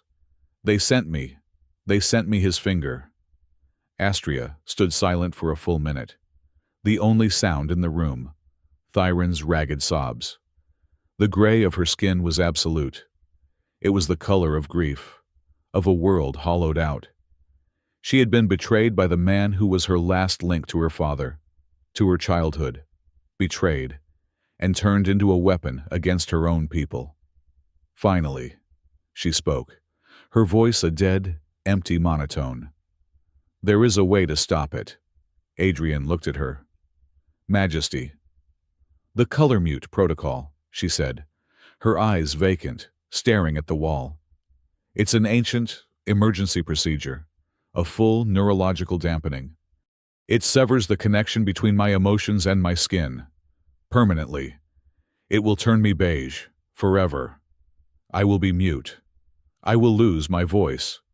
But the robe's trigger will not find the signal it's looking for. The query will fail. Crownfall will be neutralized. She was offering to sacrifice her very essence, her political power, her identity, her truth, all of it, to become a living ghost, a colorless symbol, to save the treaty. Adrian stepped in front of her, forcing her to meet his eyes. His own face was a mask of cold fury. No, Guardian, it is the only. No, he said again, his voice absolute. We have rules of engagement. Rule 3. We do not forget the victim in the statistics. And that includes you. You are not a statistic, Majesty. You are a living symbol. And I am here to protect that symbol, not to stand by and watch you destroy it. But, Adrian, she whispered, her voice cracking, there is no other way. The signing is tomorrow. We cannot disable the podium without the entire station knowing. The Pure Voice faction will declare it sabotage my sabotage. We cannot arrest Thyron, or the Syndicate will kill his son. We are trapped. No, he said. We are not trapped. We are human. A spark lit in his eyes. The cold, cunning spark of a veteran, a survivor. We are not going to stop the ceremony. We are going to change the script. We are going to turn their trap back on them. What are you talking about? This entire plot relies on one thing, Adrian said, his mind racing, the pieces clicking into place. It relies on your precise, unique, Calarian biosignature. The podium queries it. The robe confirms it. It's a handshake. He smiled. A thin, feral expression that was almost frightening. But I'm a human. I'm a creature of imitation. I don't have a biosignature. I will write about them. He turned to the console in Thyron's workshop. I'm a veteran of the Syndicate Wars. Majesty, I spent 2 years in counterintelligence. I know how to forge data. I know how to build a ghost. He began to type, his fingers a blur. Thyron, I need the full schematic for the robe's sensor weave. The real one. Now. The old engineer, seeing a terrifying, impossible sliver of hope, stumbled to his feet and began feeding data slates into the terminal. Here's the plan, Adrian said, his voice crackling with energy. The ceremony proceeds. You will wear the robes. You will walk to the podium. But you will not be wearing Thyron's sensor weave. He pointed to a small, intricate fabrication unit in the corner. You'll be wearing mine. I'm going to fabricate a new weave, a duplicate, and I am going to write a false biosignature for it. A simulation, my own hand-coded ghost. When the podium queries, the robe will respond. But it will respond with my code, not your biology. The Crownfall algorithm will get a handshake, but it will be a poisoned one. It will be looking for an Empress, and it will find me. But will it work? Astria asked, her skin slowly, tentatively, shifting from gray to a pale, questioning lavender. It will hold for about 30 seconds, Adrian said. Long enough for the Arbiter, the man behind all this, to realize his multi-million credit plot has just failed. Long enough for him to get angry. And when he gets angry, he will get sloppy. He will try to trigger it manually. And that's when we catch him, Astria finished, the lavender deepening, the first spark of indigo returning. That's when I caught him, Adrian corrected. Your part is harder. What is my part? The ceremony, he said, turning to her. The moment you step on that podium, you are not just an Empress. You are the bait. And you are the truth-teller, the Pure Voice faction. Lord Kale. They are all watching. The Syndicate is watching. The entire galaxy is watching. They are all expecting you to fail. They are waiting for you to become the Mad Empress. He lowered his voice. So you will give them the truth, not the one they manufactured. Yours. You will go station-wide. You will tell them everything. You will tell them about the plot. You will tell them about the internal betrayal. You will turn their entire conspiracy inside out. You will use their moment of shame against them and turn it into your moment of strength. Turn shame into truth, she breathed. The concept landing. It is audacious. It's human, he said. We're very good at it. The next 24 hours were a blur of silent, frantic activity. Adrian and Thyron, an alliance forged in desperation, worked without pause, fabricating the new sensor weave. Adrian coded for 18 straight hours, his mind deep in quantum logic, building a ghost of Astria, a perfect, hollow copy of her energy. Finally, it was time. The crown chamber was full. Every delegation was present. The Heliads hummed a low, anxious chord. The Rooker delegation, led by their ambassador, sat like black armored statues, their humiliation from the gala still palpable. Lord Kale and the Pure Voice faction were in their high seats, their skin a uniform, expectant, judgmental gray. Adrian was not at his post. He had given his spot to the Sentinel captain. He was in the shadows, in a service gantry high above the chamber floor, invisible. He had his own console, patched directly into the station's core, and he was hunting. Astria entered. She was a vision. The living ceremonial robes were a cascade of light and fiber, and her skin was a perfect, calm, diplomatic azure. She looked serene. She looked magnificent.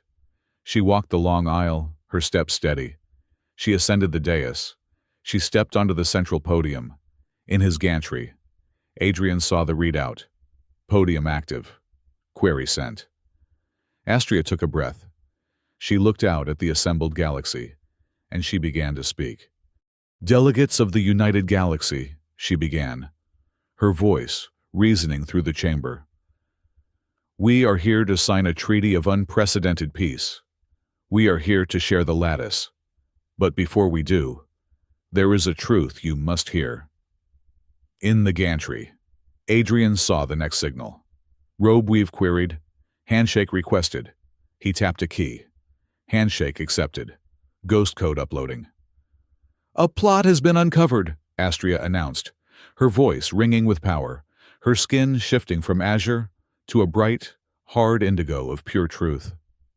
An attempt to sabotage not just this treaty, but the very concept of Calarian leadership. It was a plot to make me seem unstable, a plot to turn my voice into a scream of madness. A gasp went through the chamber. Lord Kale shot to his feet, his skin flashing a guilty red. What is the meaning of this? This is a disgrace. The disgrace, Astria's voice boomed, cutting him off, as her broadcast went live to every screen on the station, is that this plot was aided by members of my own court. In the gantry, a new signal flared. Arbiter override the crownfall algorithm was trying to force the trigger. The ghost code was fighting it. It's not working, Adrian thought. He's trying to push it through. He's panicking, and he saw it. A new trace. The Arbiter's manual override wasn't coming from the crown chamber.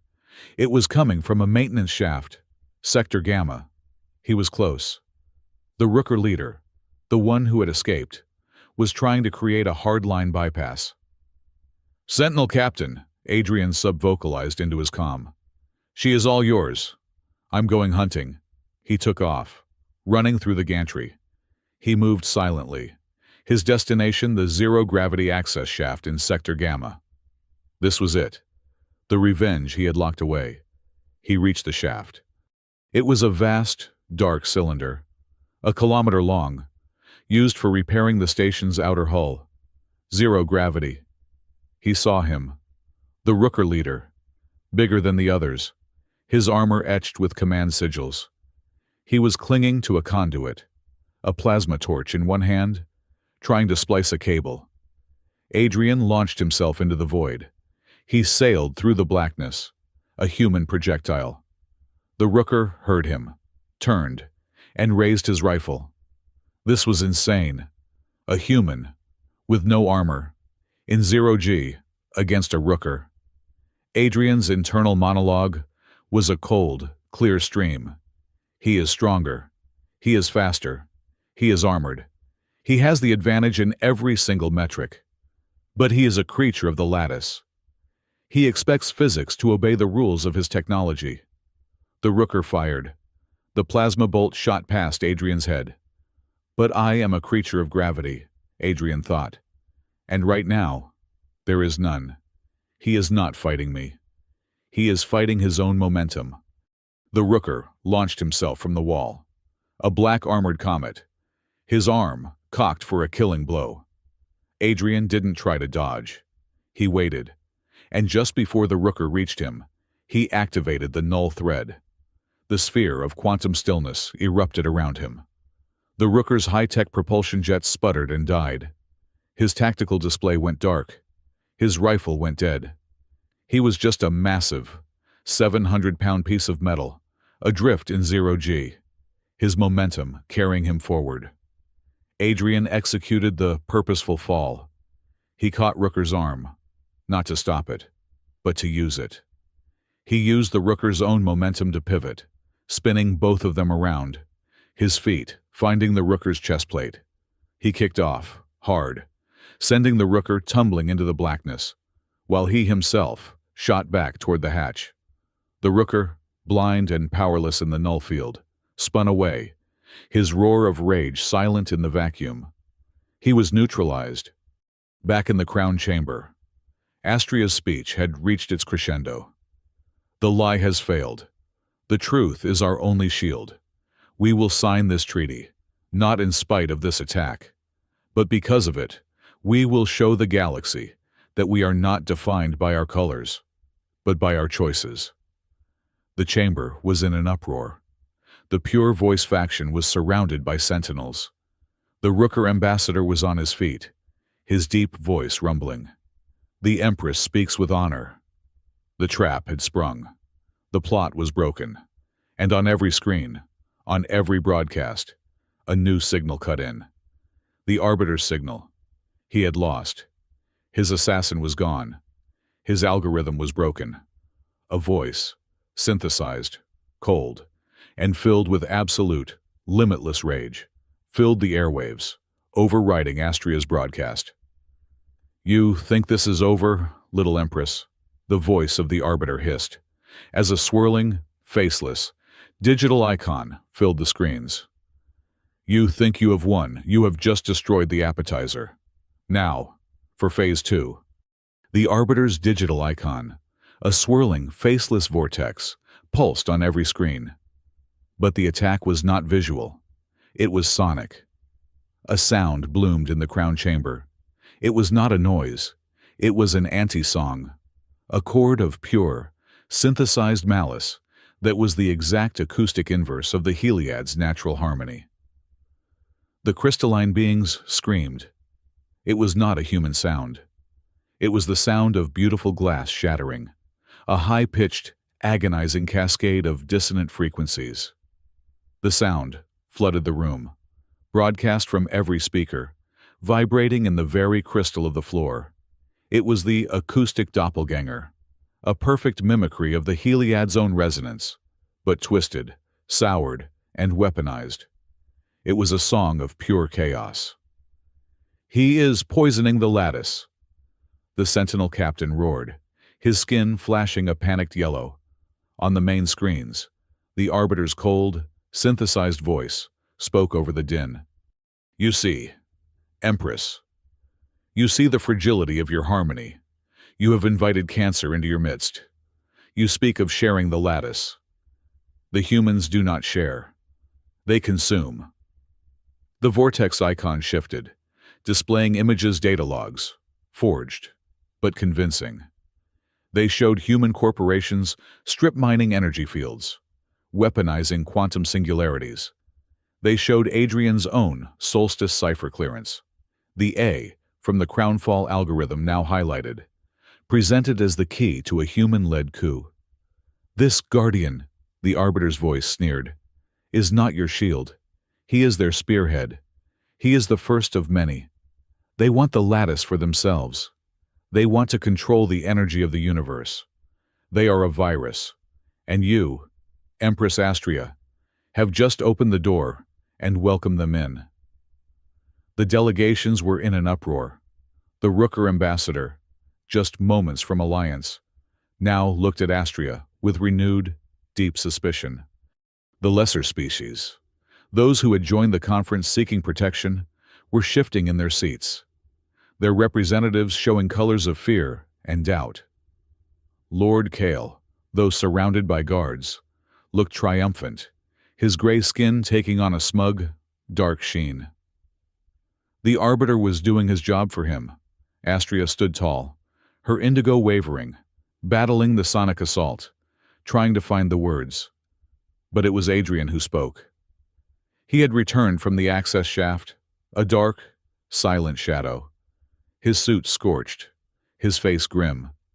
He walked from the shadows of the entrance, not to the podium, but to the center of the room, into the middle of the terrified delegations. He stood alone. One man, his sidearm holstered. He did not shout.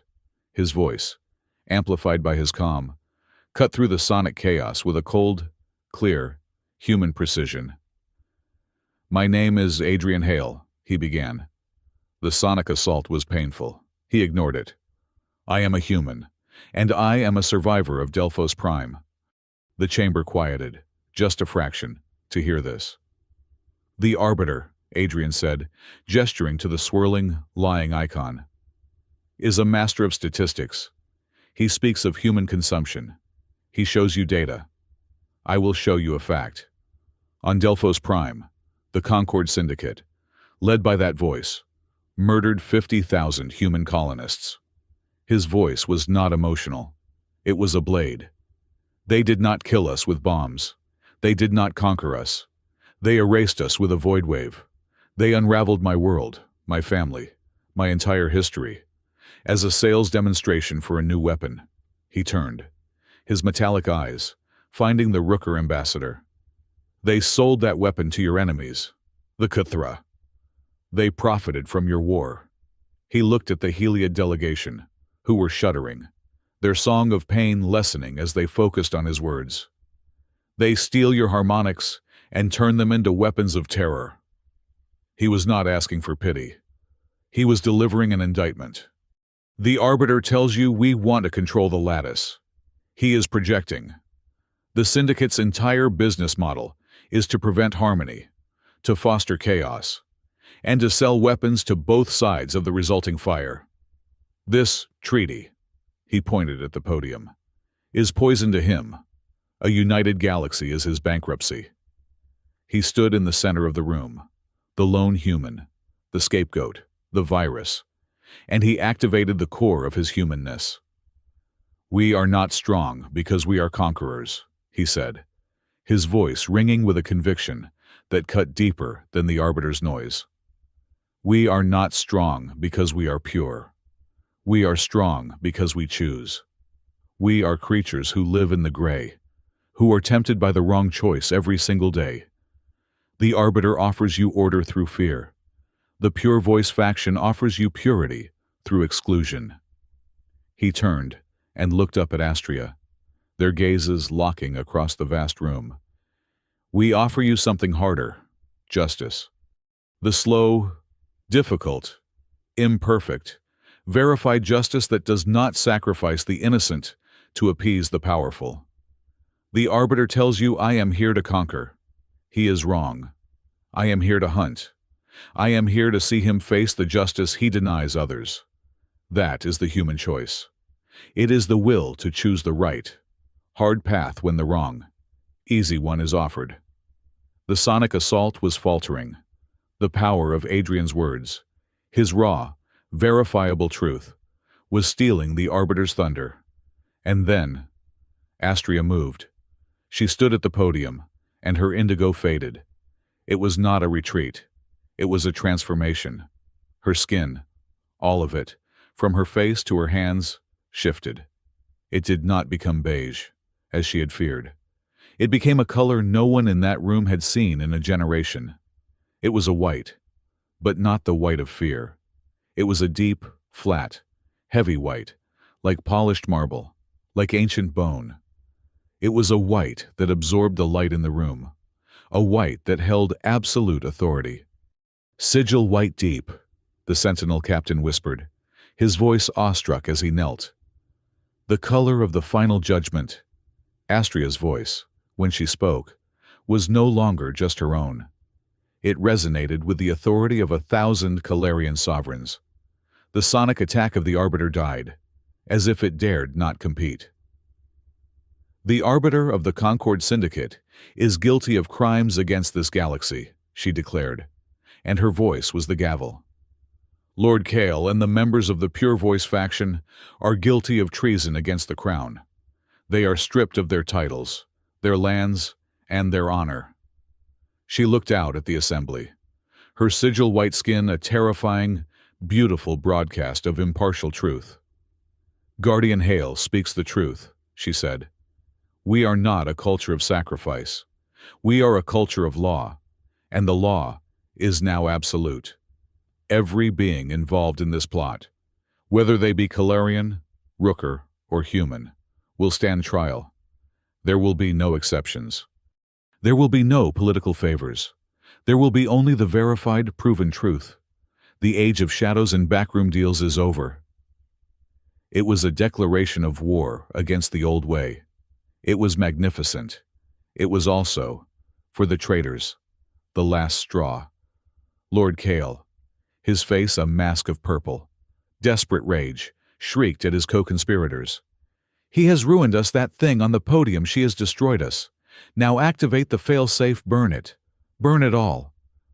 Thyron, who was being held in the wings, screamed, "No, you fools. You don't know what you're doing." From deep within the station's core, a new sound began, a low, thrumming, tearing sound. "Majesty!" The station's chief engineer yelled over the comm, his voice frantic. "A massive phase distorter has been activated in the main reactor. It's Thyron's signature, but it's running wild. It's going to tear the lattice apart. It will take the entire spire with it." This was Pure Voice's final, desperate gamble. A suicide bomb, built by the enslaved Thyron, to destroy the station if their plot failed. The room began to shake. The holographic map of the lattice above them flickered, the beautiful web of light tearing, bleeding black, corrosive energy. "Astria!" Adrian yelled, his voice cutting through the panic. "The failsafe. Can you stop it?" She was already at the console, her white fingers flying. "It's Thyron's work. It's locked behind his harmonic code. I can't reach it. The distortion of the noise, it's too much." The Arbiter's icon reappeared, laughing. "Checkmate, Empress. If I cannot have the lattice, no one will." The floor buckled. The Heliad's crystal shells began to crack. "Adrian!" Astria cried out, her composure finally breaking, her sigil white flickering with a hint of fear. "I can't sing the counter code. The static is too loud. I need silence." Adrian's eyes locked on hers. He saw the terror, the plea, and he saw the solution, emotional transparency. "Single command. Sing," he ordered. He ran toward the podium, vaulting over a shattered delegation bench. He placed both hands on the crystalline surface, the amplifier for the entire Crownfall system.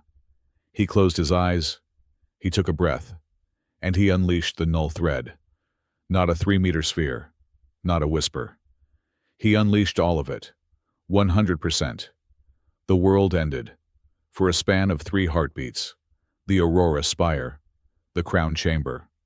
The universe ceased to exist for everything within a 50-meter radius.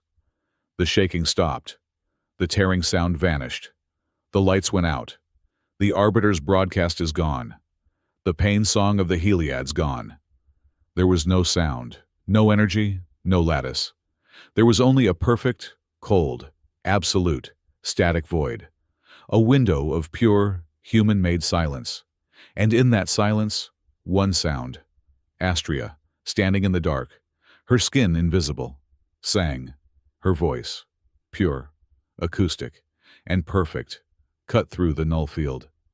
It was the countercode Thyron had taught her as a child, the failsafe to his own genius. A complex, heartbreakingly beautiful melody that was the harmonic key to his entire system. She sang the lockdown command, and as her last note hung in the air, Adrian collapsed, the energy pouring from him, his nose bleeding from the sheer strain. The null thread snapped back, its purpose served, the power came back on. The tearing sound was gone. The station's vibrations subsided. On the main console, a single, blessed word flashed, stabilized. The chamber was in stunned silence. The delegations, the guards, everyone they stared at Astria and at the human guardian, crumpled at the base of her podium. It was over. A shadow moved at the edge of the room. The Rooker commander. He was not tumbling in the void. He had survived. His armor was cracked, one arm hanging useless, his system sparking. He was a dying, rabid beast, and he was lunging, not at Adrian, but at the Empress. It was a suicidal, final charge of pure, fanatical hatred. No, the Sentinel captain yelled, too far away. Adrian was on his knees. He had nothing left. The null thread was burnt out. His muscles were screaming. The Rooker raised his one good arm, a vibroblade extending from his gauntlet, aimed directly at Astria's heart. Adrian did not think. He acted. He threw himself sideways, a desperate, clumsy, human lunge. He got between her and the blade. The Rooker's gauntlet hit him. The vibroblade, designed to pierce starship hulls, went through his polymer weave armor as if it were paper. It punched through his side, just under his ribs, and out his back. A sound, a wet, final thud, echoed in the chamber. The Rooker commander stared, his helmeted optics uncomprehending. He had struck the Guardian, not the Empress. From behind, Adrian, Astria, her skin still sigil white, raised a ceremonial plasma pistol, a weapon no one had known was hidden in the podium, and fired a single, perfect shot directly into the Rooker's exposed optic lens. The giant creature collapsed, dead. Adrian stayed on his feet. He was impaled. The Rooker's dead weight was pulling him down, the blade still lodged deep inside him. He looked down at the armored gauntlet buried in his torso, then looked up at Astria, who was staring at him in pure, absolute horror.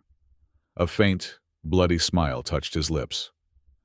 "I said protect," he wheezed, his voice bubbling. "Not act as a target." Astria's horror-stricken face broke. She grabbed his arm, her own strength immense, helping him hold the weight. "You need to learn to delegate, Guardian." The room was spinning. The adrenaline was fading, and the blackness was rushing in. He could feel his lifeblood pouring out around the wound. The system was stable. The Arbiter. His connection cut, his forces defeated, his plot exposed, had vanished. His faceless icon was gone from the screens. The treaty, in the midst of chaos and death, was safe. Adrian's legs gave out. He pitched forward. Astria caught him. She did not let him fall. She lowered him gently to the floor, her own ceremonial robes soaking in his blood. She tore at his armor, trying to put pressure on the horrific wound. "Doctor," she screamed, her imperial voice cracking. "Doctor, now Solstice Cipher, clear the halls." He looked up at her. The sigil white was fading from her skin as the adrenaline left her, as the shock and grief flooded in. He was dying. He knew the feeling. He had been close before. She held his hand, her grip like a steel vice. "You are not permitted to die, Adrian Hale," she commanded, her voice a low, desperate plea. "That is an order," he tried to smile. "Breaking protocol, Majesty." He watched her face, The last thing he would see.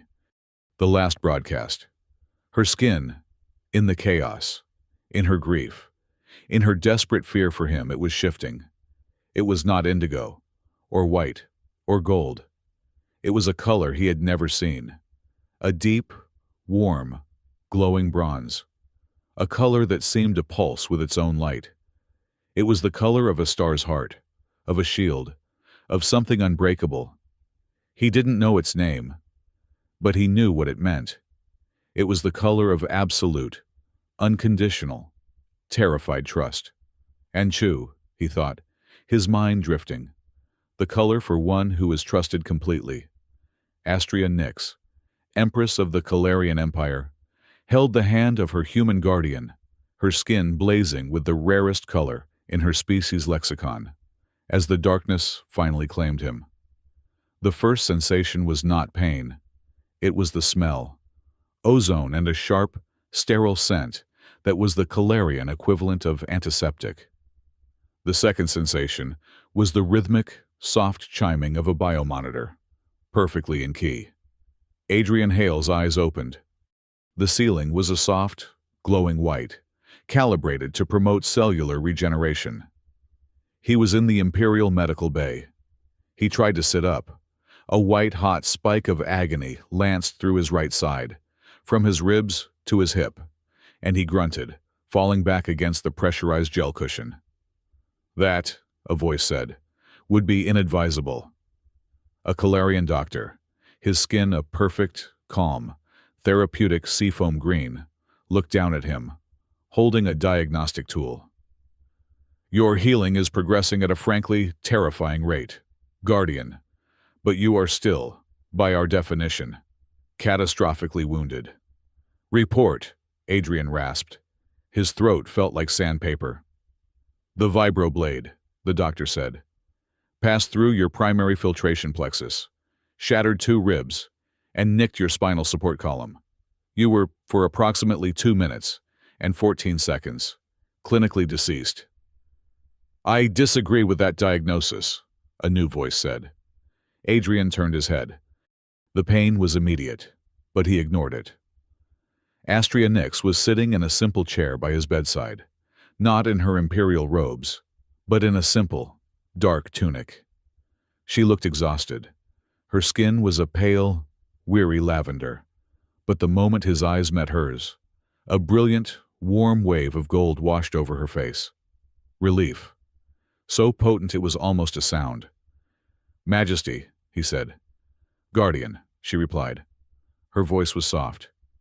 You are, as I stated, a terrible patient. And, it seems, you are even worse at following orders. I believe my last command was that you were not permitted to die. My apologies, Adrian said, testing his fingers, his toes. Everything worked. I will endeavor to follow protocol more closely. See that you do, she rose, her strength returning as she saw him awake. The lavender was gone, replaced by a more formal indigo. The station is secure. Kale, he asked. Lord Kale and 34 members of the Pure Voice faction are in the high-security cells on level 12. The remaining syndicate cells, the ones running the market and the cloaking tech, have been dismantled. Your Sentinel captain was thorough. Good, Adrian breathed. And Thyron, Astria's face tightened. The indigo darkened. Sacred Engineer Thyron is also in custody. He surrendered after the distorter was neutralized. He has confessed everything. He has only one request. His son, Adrian said. It was not a question. His son, she confirmed. The Syndicate holds him at a re-education camp in the Ashvaldian Rim, a place of shadows. Then, Adrian said, slowly, painfully, pushing himself up on his elbows. My report is not finished. Your only report, Guardian, is to this bed, she commanded, the indigo sharp, but the gold of her relief still warm beneath it. You will rest. You will heal. The galaxy can wait. I have waited. The political cleanup was neither fast nor clean. The Aurora Spire, in the 2 days Adrian was unconscious, had become a political powder keg. The remaining members of the High Council, those not allied with Kale, were in an uproar. They were not evil. They were simply traditional. And tradition, in the Kalarian Empire, demanded a single, swift response to treason death, not just for the traitors, but for their bloodlines. Majesty, the law is ancient and clear, argued Lord Vorlag, a tall, stern Kalarian, whose skin was a rigid, judgmental gray. Lord Kale and his followers have forfeited their lives, and the lives of their issue. We must cleanse the stain. Astria stood in the council chamber, the same room where Adrian had made his stand. She was not in sigil white. She was in her simple indigo tunic, her face composed. "The law is ancient, Lord Vorlag," she said, her voice quiet but echoing in the tense hall. "And it is that ancient, predictable law that the Arbiter used against us. He counted on our traditions. He counted on our blind, righteous rage. He predicted that, in the face of betrayal, we would turn to blood, and in doing so, we would prove his point that we are unstable, emotional creatures, unfit to lead." "But, Majesty," Vorlag insisted, "justice demands justice." Astria cut him off. "Demands that we be better than our enemies. The Arbiter deals in statistics and sacrifices. He murders thousands to make a point. He blackmails a father by holding his son. If we answer this atrocity by executing the families of the guilty, how are we different? We would only be creating more victims. We would be finishing the Arbiter's work for him." She unrolled a digital scroll. "Therefore, I have signed a new law, the Conditional Pardon Edict." A murmur of shock went through the council. "This is not weakness," she said, her indigo hardening. "It is precision. We will, for the first time, legally separate the hand from the tool. Sacred Engineer Thyron, though his actions were monstrous, was a tool of coercion. His life is forfeit to the state, but he will not be executed. He will serve his time, and his skills will be used to repair the lattice he helped to break. His son is a victim, and will be treated as such." The 34 members of Kale's faction, those who were duped by ideology, will be stripped of title and land, and exiled to the agricultural worlds. They will learn to serve the empire they sought to rule. She paused, and her voice became ice. "But Lord Kale, and the 5 masterminds who conspired with the syndicate, who knew of the plot, who sanctioned the use of a child as leverage, they are not tools. They are the hand, and they will face the full, traditional price. The law of blood for betrayal will hold for them, and them alone." She had done it. She had found the impossible line between mercy and weakness. She had created a new precedent, one based on proof, on evidence, and on intent. It was not vengeance. It was the rule of law. It was the human process, given an imperial seal. Adrian's recovery was, as the doctor had noted, illogical. Human physiology, stubborn and redundant, knitted itself back together with a grim determination. The Kalarian nanobots, which the doctor had flooded his system with, accelerated the process. Within 5 days, he was on his feet. Within 7, he was pacing his quarters. On the 8th day, Astria found him in the bioluminescent garden. He was standing, in a simple gray tunic, his side tightly bound. He was staring at the same spot where she had once taught him the Heliad word for harp. "You are a terrible patient," she said, announcing her presence. "And you," he replied, turning slowly, the motion still pulling at the scar, "are a remarkable politician." He had read the edict. "It was a necessary clarification," she said, her skin a soft, reserved azure. "It was a revolution," he said. "You chose justice over tradition. You gave them boundaries." "We gave them boundaries," she corrected. She walked toward him, holding a small, flat, velvet box. The Council, in its newfound clarity, has voted to recognize your contribution. The Sentinels you fought with, the ones who saw you engage the Rooker commander, they were very descriptive. She opened the box. Inside, resting on dark silk, was an emblem. It was not a glittering jewel. It was a simple, burnished disk of dark metal, the color of a twilight sky, with a single, brilliant point of light captured in its center. "The Dusklight emblem," she said, her voice formal. "It is the highest honor for a non-Calarian. It is rarely given. It is not for simple bravery. It is for a specific virtue, disciplined courage, the courage to choose the right, hard path when the easy one is so clearly visible." She was quoting his speech back to him. He looked at the emblem, then at her. "I was just doing my job. The job you gave me." "Your job description was protect.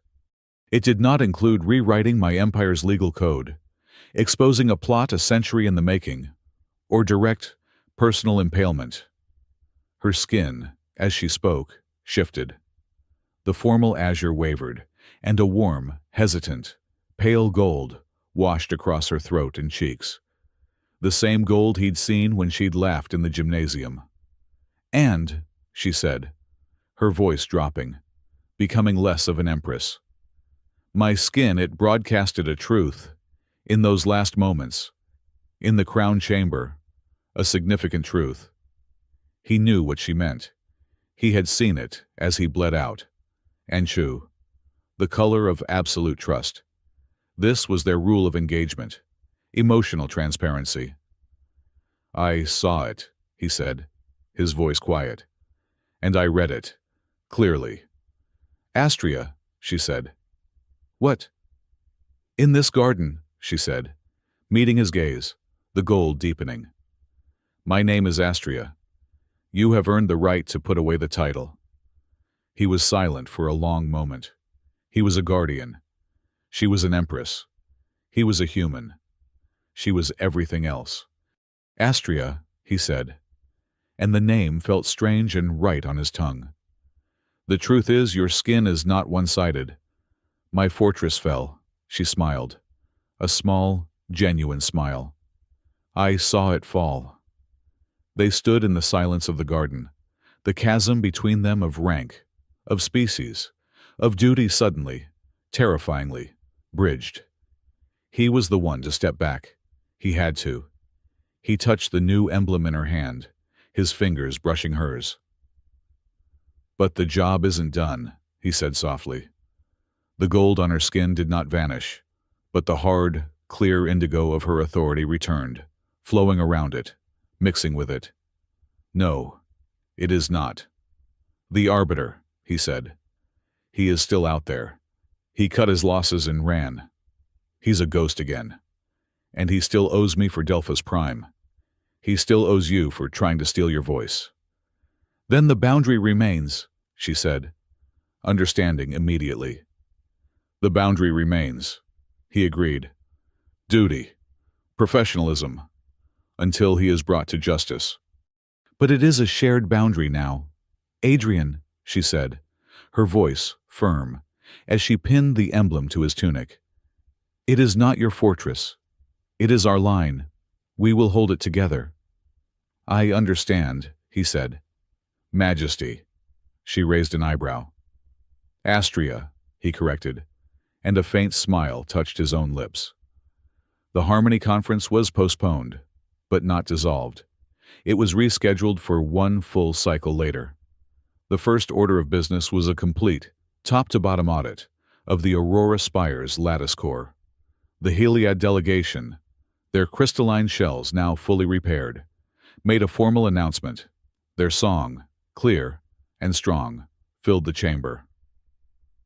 "The false song was a violation," the translator said. "But it has taught us. We, the Heliads, will no longer be mere guests of the lattice. We will be its sentinels. We will place choirs of our own at every major node. From here to the rim, we will listen. The lattice will never be perverted again. This is our vow. The alliance was forged. The Rooker delegation, deeply shamed by their countrymen's role as assassins, but deeply impressed by Astria's public declaration of truth, were the first to pledge their fleet to help guard the Heliod choirs. The treaty, born in blood and fire, was going to be stronger than anyone had imagined. Adrian, however, was not at the debriefing. He was in his new command center, running a trace. The Arbiter was a ghost, but ghosts leave trails, and Adrian, with his null thread, was the galaxy's best exorcist. But first, there was a debt to pay. He pulled up the coordinates. The Ashvaldian Rim, a bleak, asteroid-based re-education camp. He began requisitioning a long-range, stealth insertion ship. "You are not going alone," Astria said. She had entered his command center without a sound. "It is not an imperial matter," he said, not looking up from the map. "It is a moral one. I have to do this, alone." "I am not sending you with an army," she said. "I am sending you with one ship, the Solstice, my personal cutter. It is the fastest, quietest thing we have, and I have already cleared your flight plan." He looked up. Her skin was a steady, supportive indigo. "Our rules of engagement, Guardian," she said. "Justice does not forget the victims. Go. Be the hand of the new law." The journey to the rim was fast. The extraction was faster. It was not a battle. It was a surgical strike. Adrian, healed and cold, was a different kind of weapon now. He was not a ghost haunted by rage. He was a guardian, motivated by a precise, cold justice. He used the Solstice's sensors to find the boy. He used the null thread as a key, disabling the camp's lattice-based sensors in a 1-second blink. He dropped from low orbit, a black shape against the blackness of the asteroid. He bypassed the alarms. He disabled the 3 Syndicate guards with nerve strikes, their bodies slumping before they could even register the threat. He found the cell. The boy was a young Calarian, maybe 17 years old. His skin a permanent, terrified, sickly pale. He looked up, expecting a guard. He saw Adrian. "Who are you?" the boy whispered. "I'm a friend of your father's," Adrian said, cutting the lock on the cell. "We're leaving." He brought the boy back. He did not tell him of his father's crimes. That was not his place. He delivered him to the Calarian medical bay, into the care of the same seafoam green doctor who had healed him. Then, he went to the detention level. Thyron was in his cell. He had aged 20 years in 8 days. He sat on his cot, his skin a dull, hopeless gray. "He is safe," Adrian said from the other side of the containment field. Thyron's head snapped up, his eyes wide, his skin flashing a chaotic, disbelieving white. "What have you found him? He's in the medical bay. He's weak, but he is unharmed. He is asking for you." The old engineer collapsed, his body racked with sobs, his hands pressed against the transparent field. "Why, after what I did, I betrayed her. I betrayed everything." "Yes," Adrian said, his voice not unkind. "You did.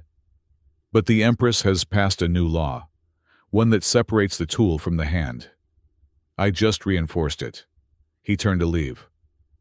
"Guardian," Thyron called out, his voice choked. "Thank you, but why it was not your debt to pay." Adrian paused at the door. "No, it wasn't. But justice does not forget the victims. Your son was one, and in a way, so were you. Now, you can pay your own debt. The lattice still needs fixing. Get to work." The atmosphere on the Aurora Spire changed. The shift was subtle, then profound. The term human was no longer a quiet insult. It has become a synonym for stubborn, unexpected, and incorruptibly honest. Adrian Hale was a hero, a symbol not just for humans, but for the very idea of interspecies trust. But the most significant change was among the Calarian youth. Astria's broadcast, her speech of truth, had electrified them. The old ways, the polite, pastel deceptions of the court, the hiding of true emotions behind a facade of diplomatic color, suddenly seemed weak, cowardly. A movement started. They called it True Hue.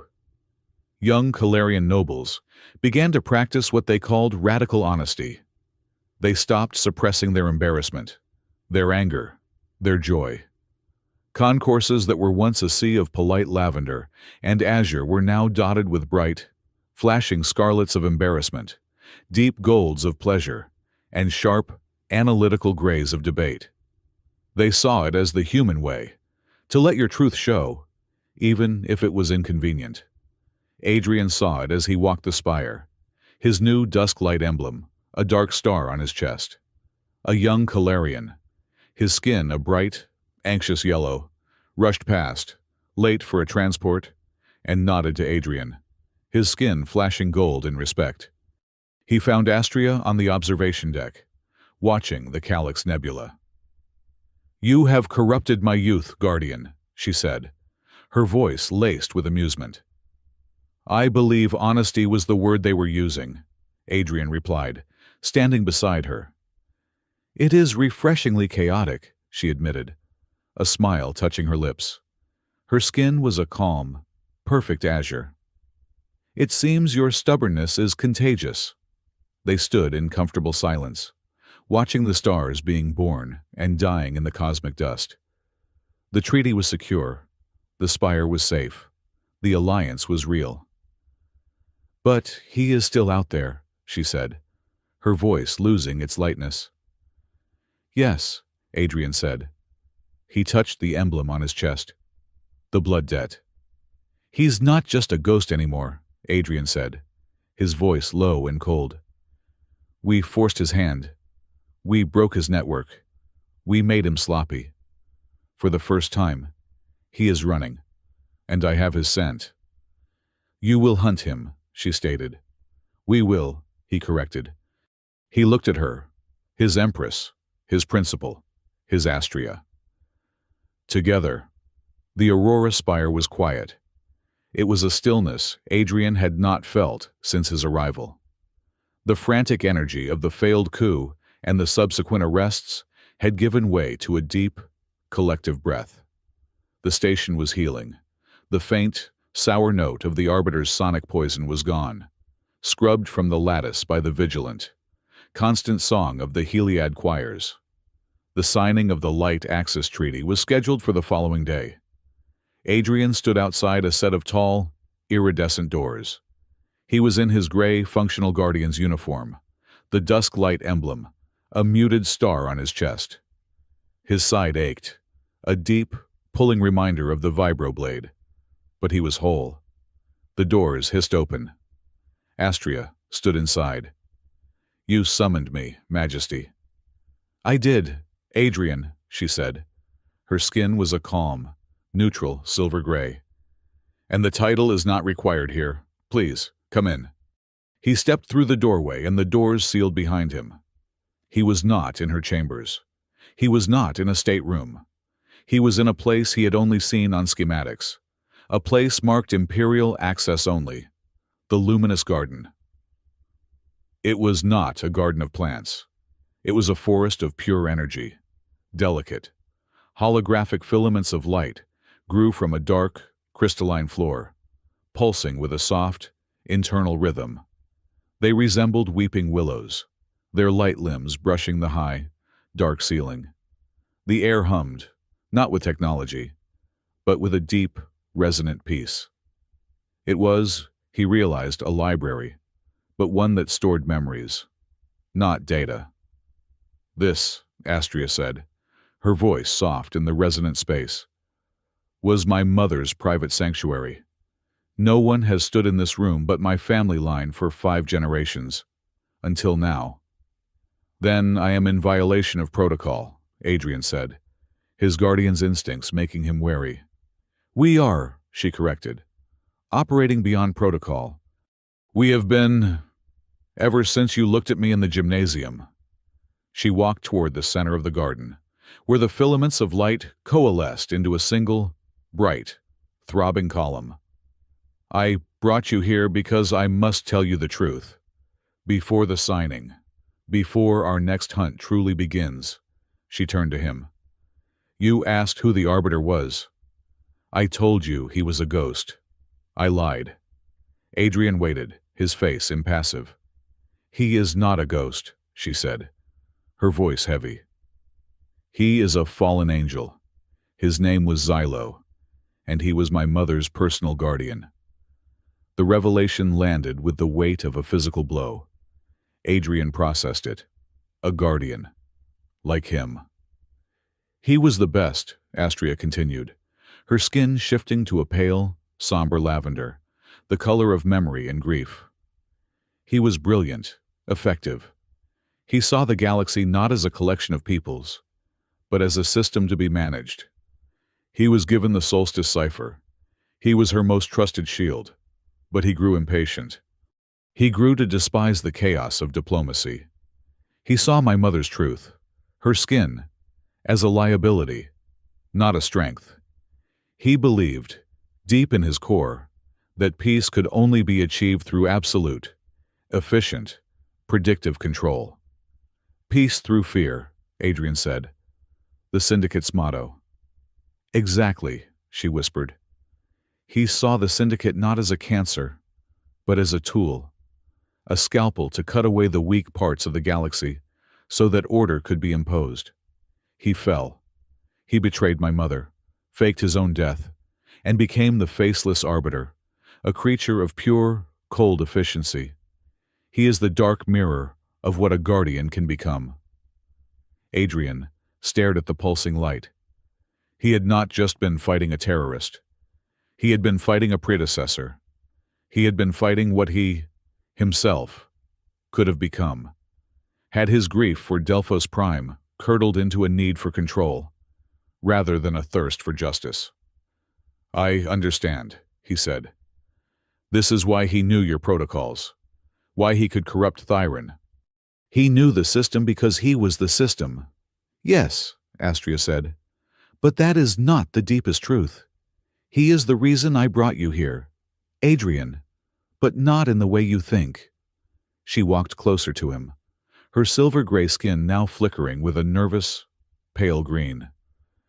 The Crownfall algorithm, the A.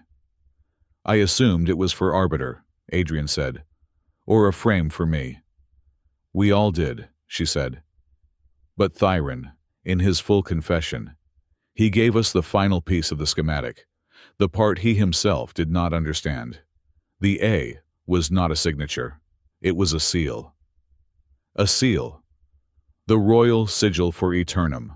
Eternity, she said. It was my mother's mark. Adrian the Arbiter did not design Crownfall. He found it. It was a failsafe, a trap, left behind by my mother before she died. She knew someone like Xylo, someone obsessed with control, would one day try to weaponize the lattice. She predicted it. Adrian was struggling to follow. A trap! It was a weapon! It was designed to make you scream. No, Astria said, her voice electric. That is what the Arbiter thought it was. That is what he tried to make it do. But he was only reading the surface-level code. The Eternum seal meant it was a dual system. It was a lock, disguised as a bomb. It was designed to look like a weapon, but it was waiting for a very specific key. She looked at him, her eyes wide, the truth now spilling out.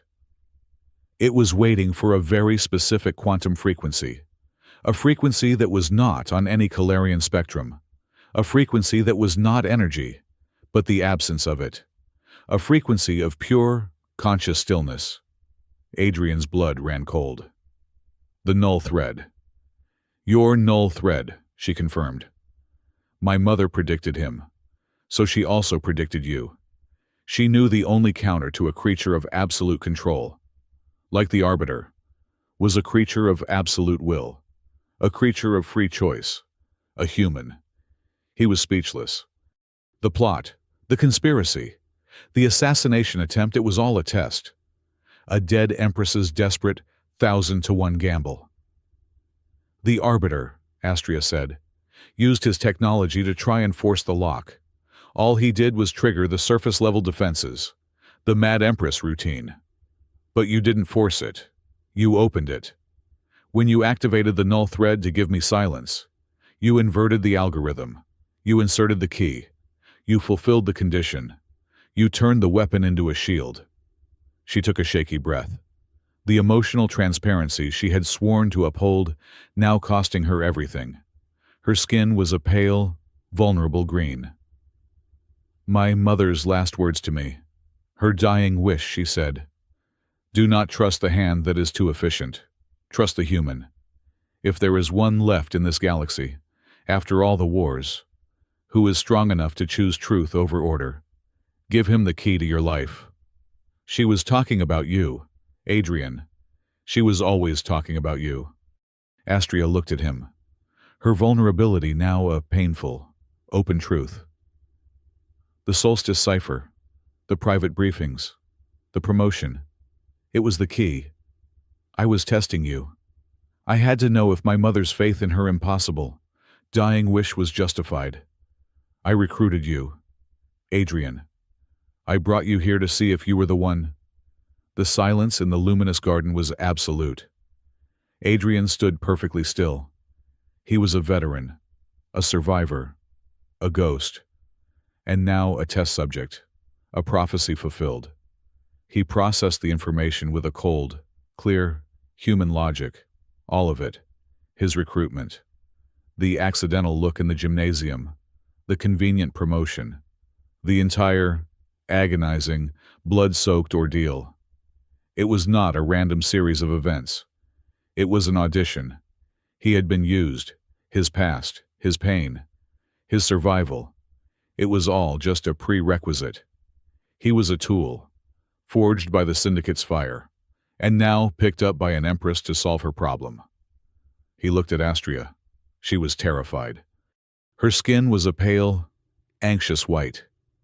She was waiting for his judgment, waiting for him to turn, to walk away, to call her a manipulator. He saw her fear. He saw her, not as an Empress, not as a political player, but as a woman who had been given an impossible, secret burden by her dying mother. A woman who had to stake the fate of the galaxy on a ghost story. He remembered their rule, emotional transparency. Was I a tool? He asked, his voice low, not with anger, but with a need for the final truth. Yes, she whispered, her skin flashing a painful, honest scarlet of shame. At first, you were a hope, a possibility, a weapon. I feared. Adrian nodded. He looked at the pulsing filaments of light. He thought about his choice. The choice to defy Kale. The choice to save Silas Croft. The choice to rescue Thyron's son. The choice to take the blade, meant for her. A tool has no choice, he said, his voice quiet, but hard as iron. A prophecy is just a map, but the man chooses where to step. He turned back to her. The coldness was gone from his face. It does not matter why you brought me here, Astria. It does not matter if I was part of some grand, cosmic test. What matters is what we did, what we chose to do. He took a step toward her, closing the distance, his hand reaching out, not to touch her, but to hover in the space between them. You chose to make a new law, he said. You chose mercy over vengeance. You chose to trust a human with your life, even when you were terrified. You were not using a tool. You were building a partnership. I was not fulfilling a prophecy. I was just doing my job. He met her gaze. And I am choosing to be here, not because of a dead Empress's words, but because of yours. I chose the woman who wrote the edict. I choose the leader who faced down her entire court for the sake of one innocent man. I choose you. The pale, frightened white of her skin receded, flooded by a wave of such intense, brilliant, grateful gold that the garden itself seemed to brighten. "Adrian," she whispered, her voice thick. "So, yes," he said, a faint, rare smile touching his lips. "I was chosen, but I was also the right man for the job." The tension broke. The final boundary, the one of duty, the one of species, dissolved. She laughed, a sound of pure, unadulterated relief, her skin blazing with that warm, sparkling gold. "You are," she said, "insufferable and impossible." She stepped forward, closing the final inch between them. She looked up at him, her eyes, those twilight skies, filled with a light he had only seen in glimpses. "In the gymnasium," she said, her voice a low murmur. "I asked you a question. You like what you see, don't you?" It was a test, a provocation. "I remember," he said. "I respect the discipline." "My turn," she said, and her hand came up to rest on his chest, over the dusklight emblem. "I like what you choose." He did not call her Majesty. He did not call her Astria. He did not say anything. He simply placed his own hand over hers, and, in the silent, luminous heart of her mother's garden, he finally accepted his new post. The next day, the crown chamber was, once again, full. But it was not the same. The tension was gone, replaced by a solemn, quiet respect. The crystal floor, once a trap, was now just a floor. The delegations were present, their faces turned to the podium. The Heliad choir began to sing. It was not the ambient music of the past. It was a strong, resonant, vigilant song, a song of promise and of warning. Astria walked to the podium. She wore her ceremonial robes, the true robes, their living fibers glowing. She looked at the assembled galaxy, at the Rooker ambassador, at the new, humbled leaders of the High Council. She looked to the side, where Adrian Hale stood, in his full Guardian's uniform, his face impassive, his eyes watchful. Their gazes met for 1 second, a complete, silent, shared understanding. She turned. She signed the Light Axis Treaty. As the ink from the digital quill settled, a murmur went through the crowd. Her skin, it was not indigo. It was not sigil white. It was not even the golden bronze of Anshu. It was something new, a color, a pattern, for which there was no name. It was her base, the deep, shifting spectrum of her Calarian truth. But woven through it, like a deliberate, repeating thread, was a steady, unchanging, geometric line of burnished bronze. It was the pattern of her choice, her constancy, her connection to the human who stood beside her. It was not just the color of truth. It was the color of truth, beloved, the color of a promise, interwoven with a human's unshakable will, a new harmony. Later, in the command center, the celebration was a distant echo. The work was not done. Adrian stood before the main holographic map of the galaxy. Astria stood beside him, her skin now settled into that new, beautiful, patterned hue. They were a team. "The hunt," she said. "The hunt," he agreed. He had his trace program running, the one seeded from the quantum fingerprint of the Arbiter's cloaking technology. For weeks, it had been silent, a ghost chasing a ghost. He looked at the map. He looked at the sector marked Ashvaldian Rim, the place where he had rescued Thyron's son, the place the Arbiter thought was a cold, dead end. "He's running," Adrian said, "but he's arrogant. He believes his old shadows are still safe." And as if summoned by his words, on the screen, in the heart of the rim, a single, malignant, red icon blinked into existence. Trace confirmed. Arbiter frequency detected. Astria looked at the blinking light. Then she looked at Adrian. Emotional transparency, she asked. He stared at the red dot, the symbol of the man who had destroyed his world, the man who had tried to destroy hers. A cold, sharp light entered his eyes. Cold, he said, focused and impatient. Single command, she asked, her hand resting on the navigation console of the Solstice. Adrian Hale, guardian of the Empress, smiled. We go.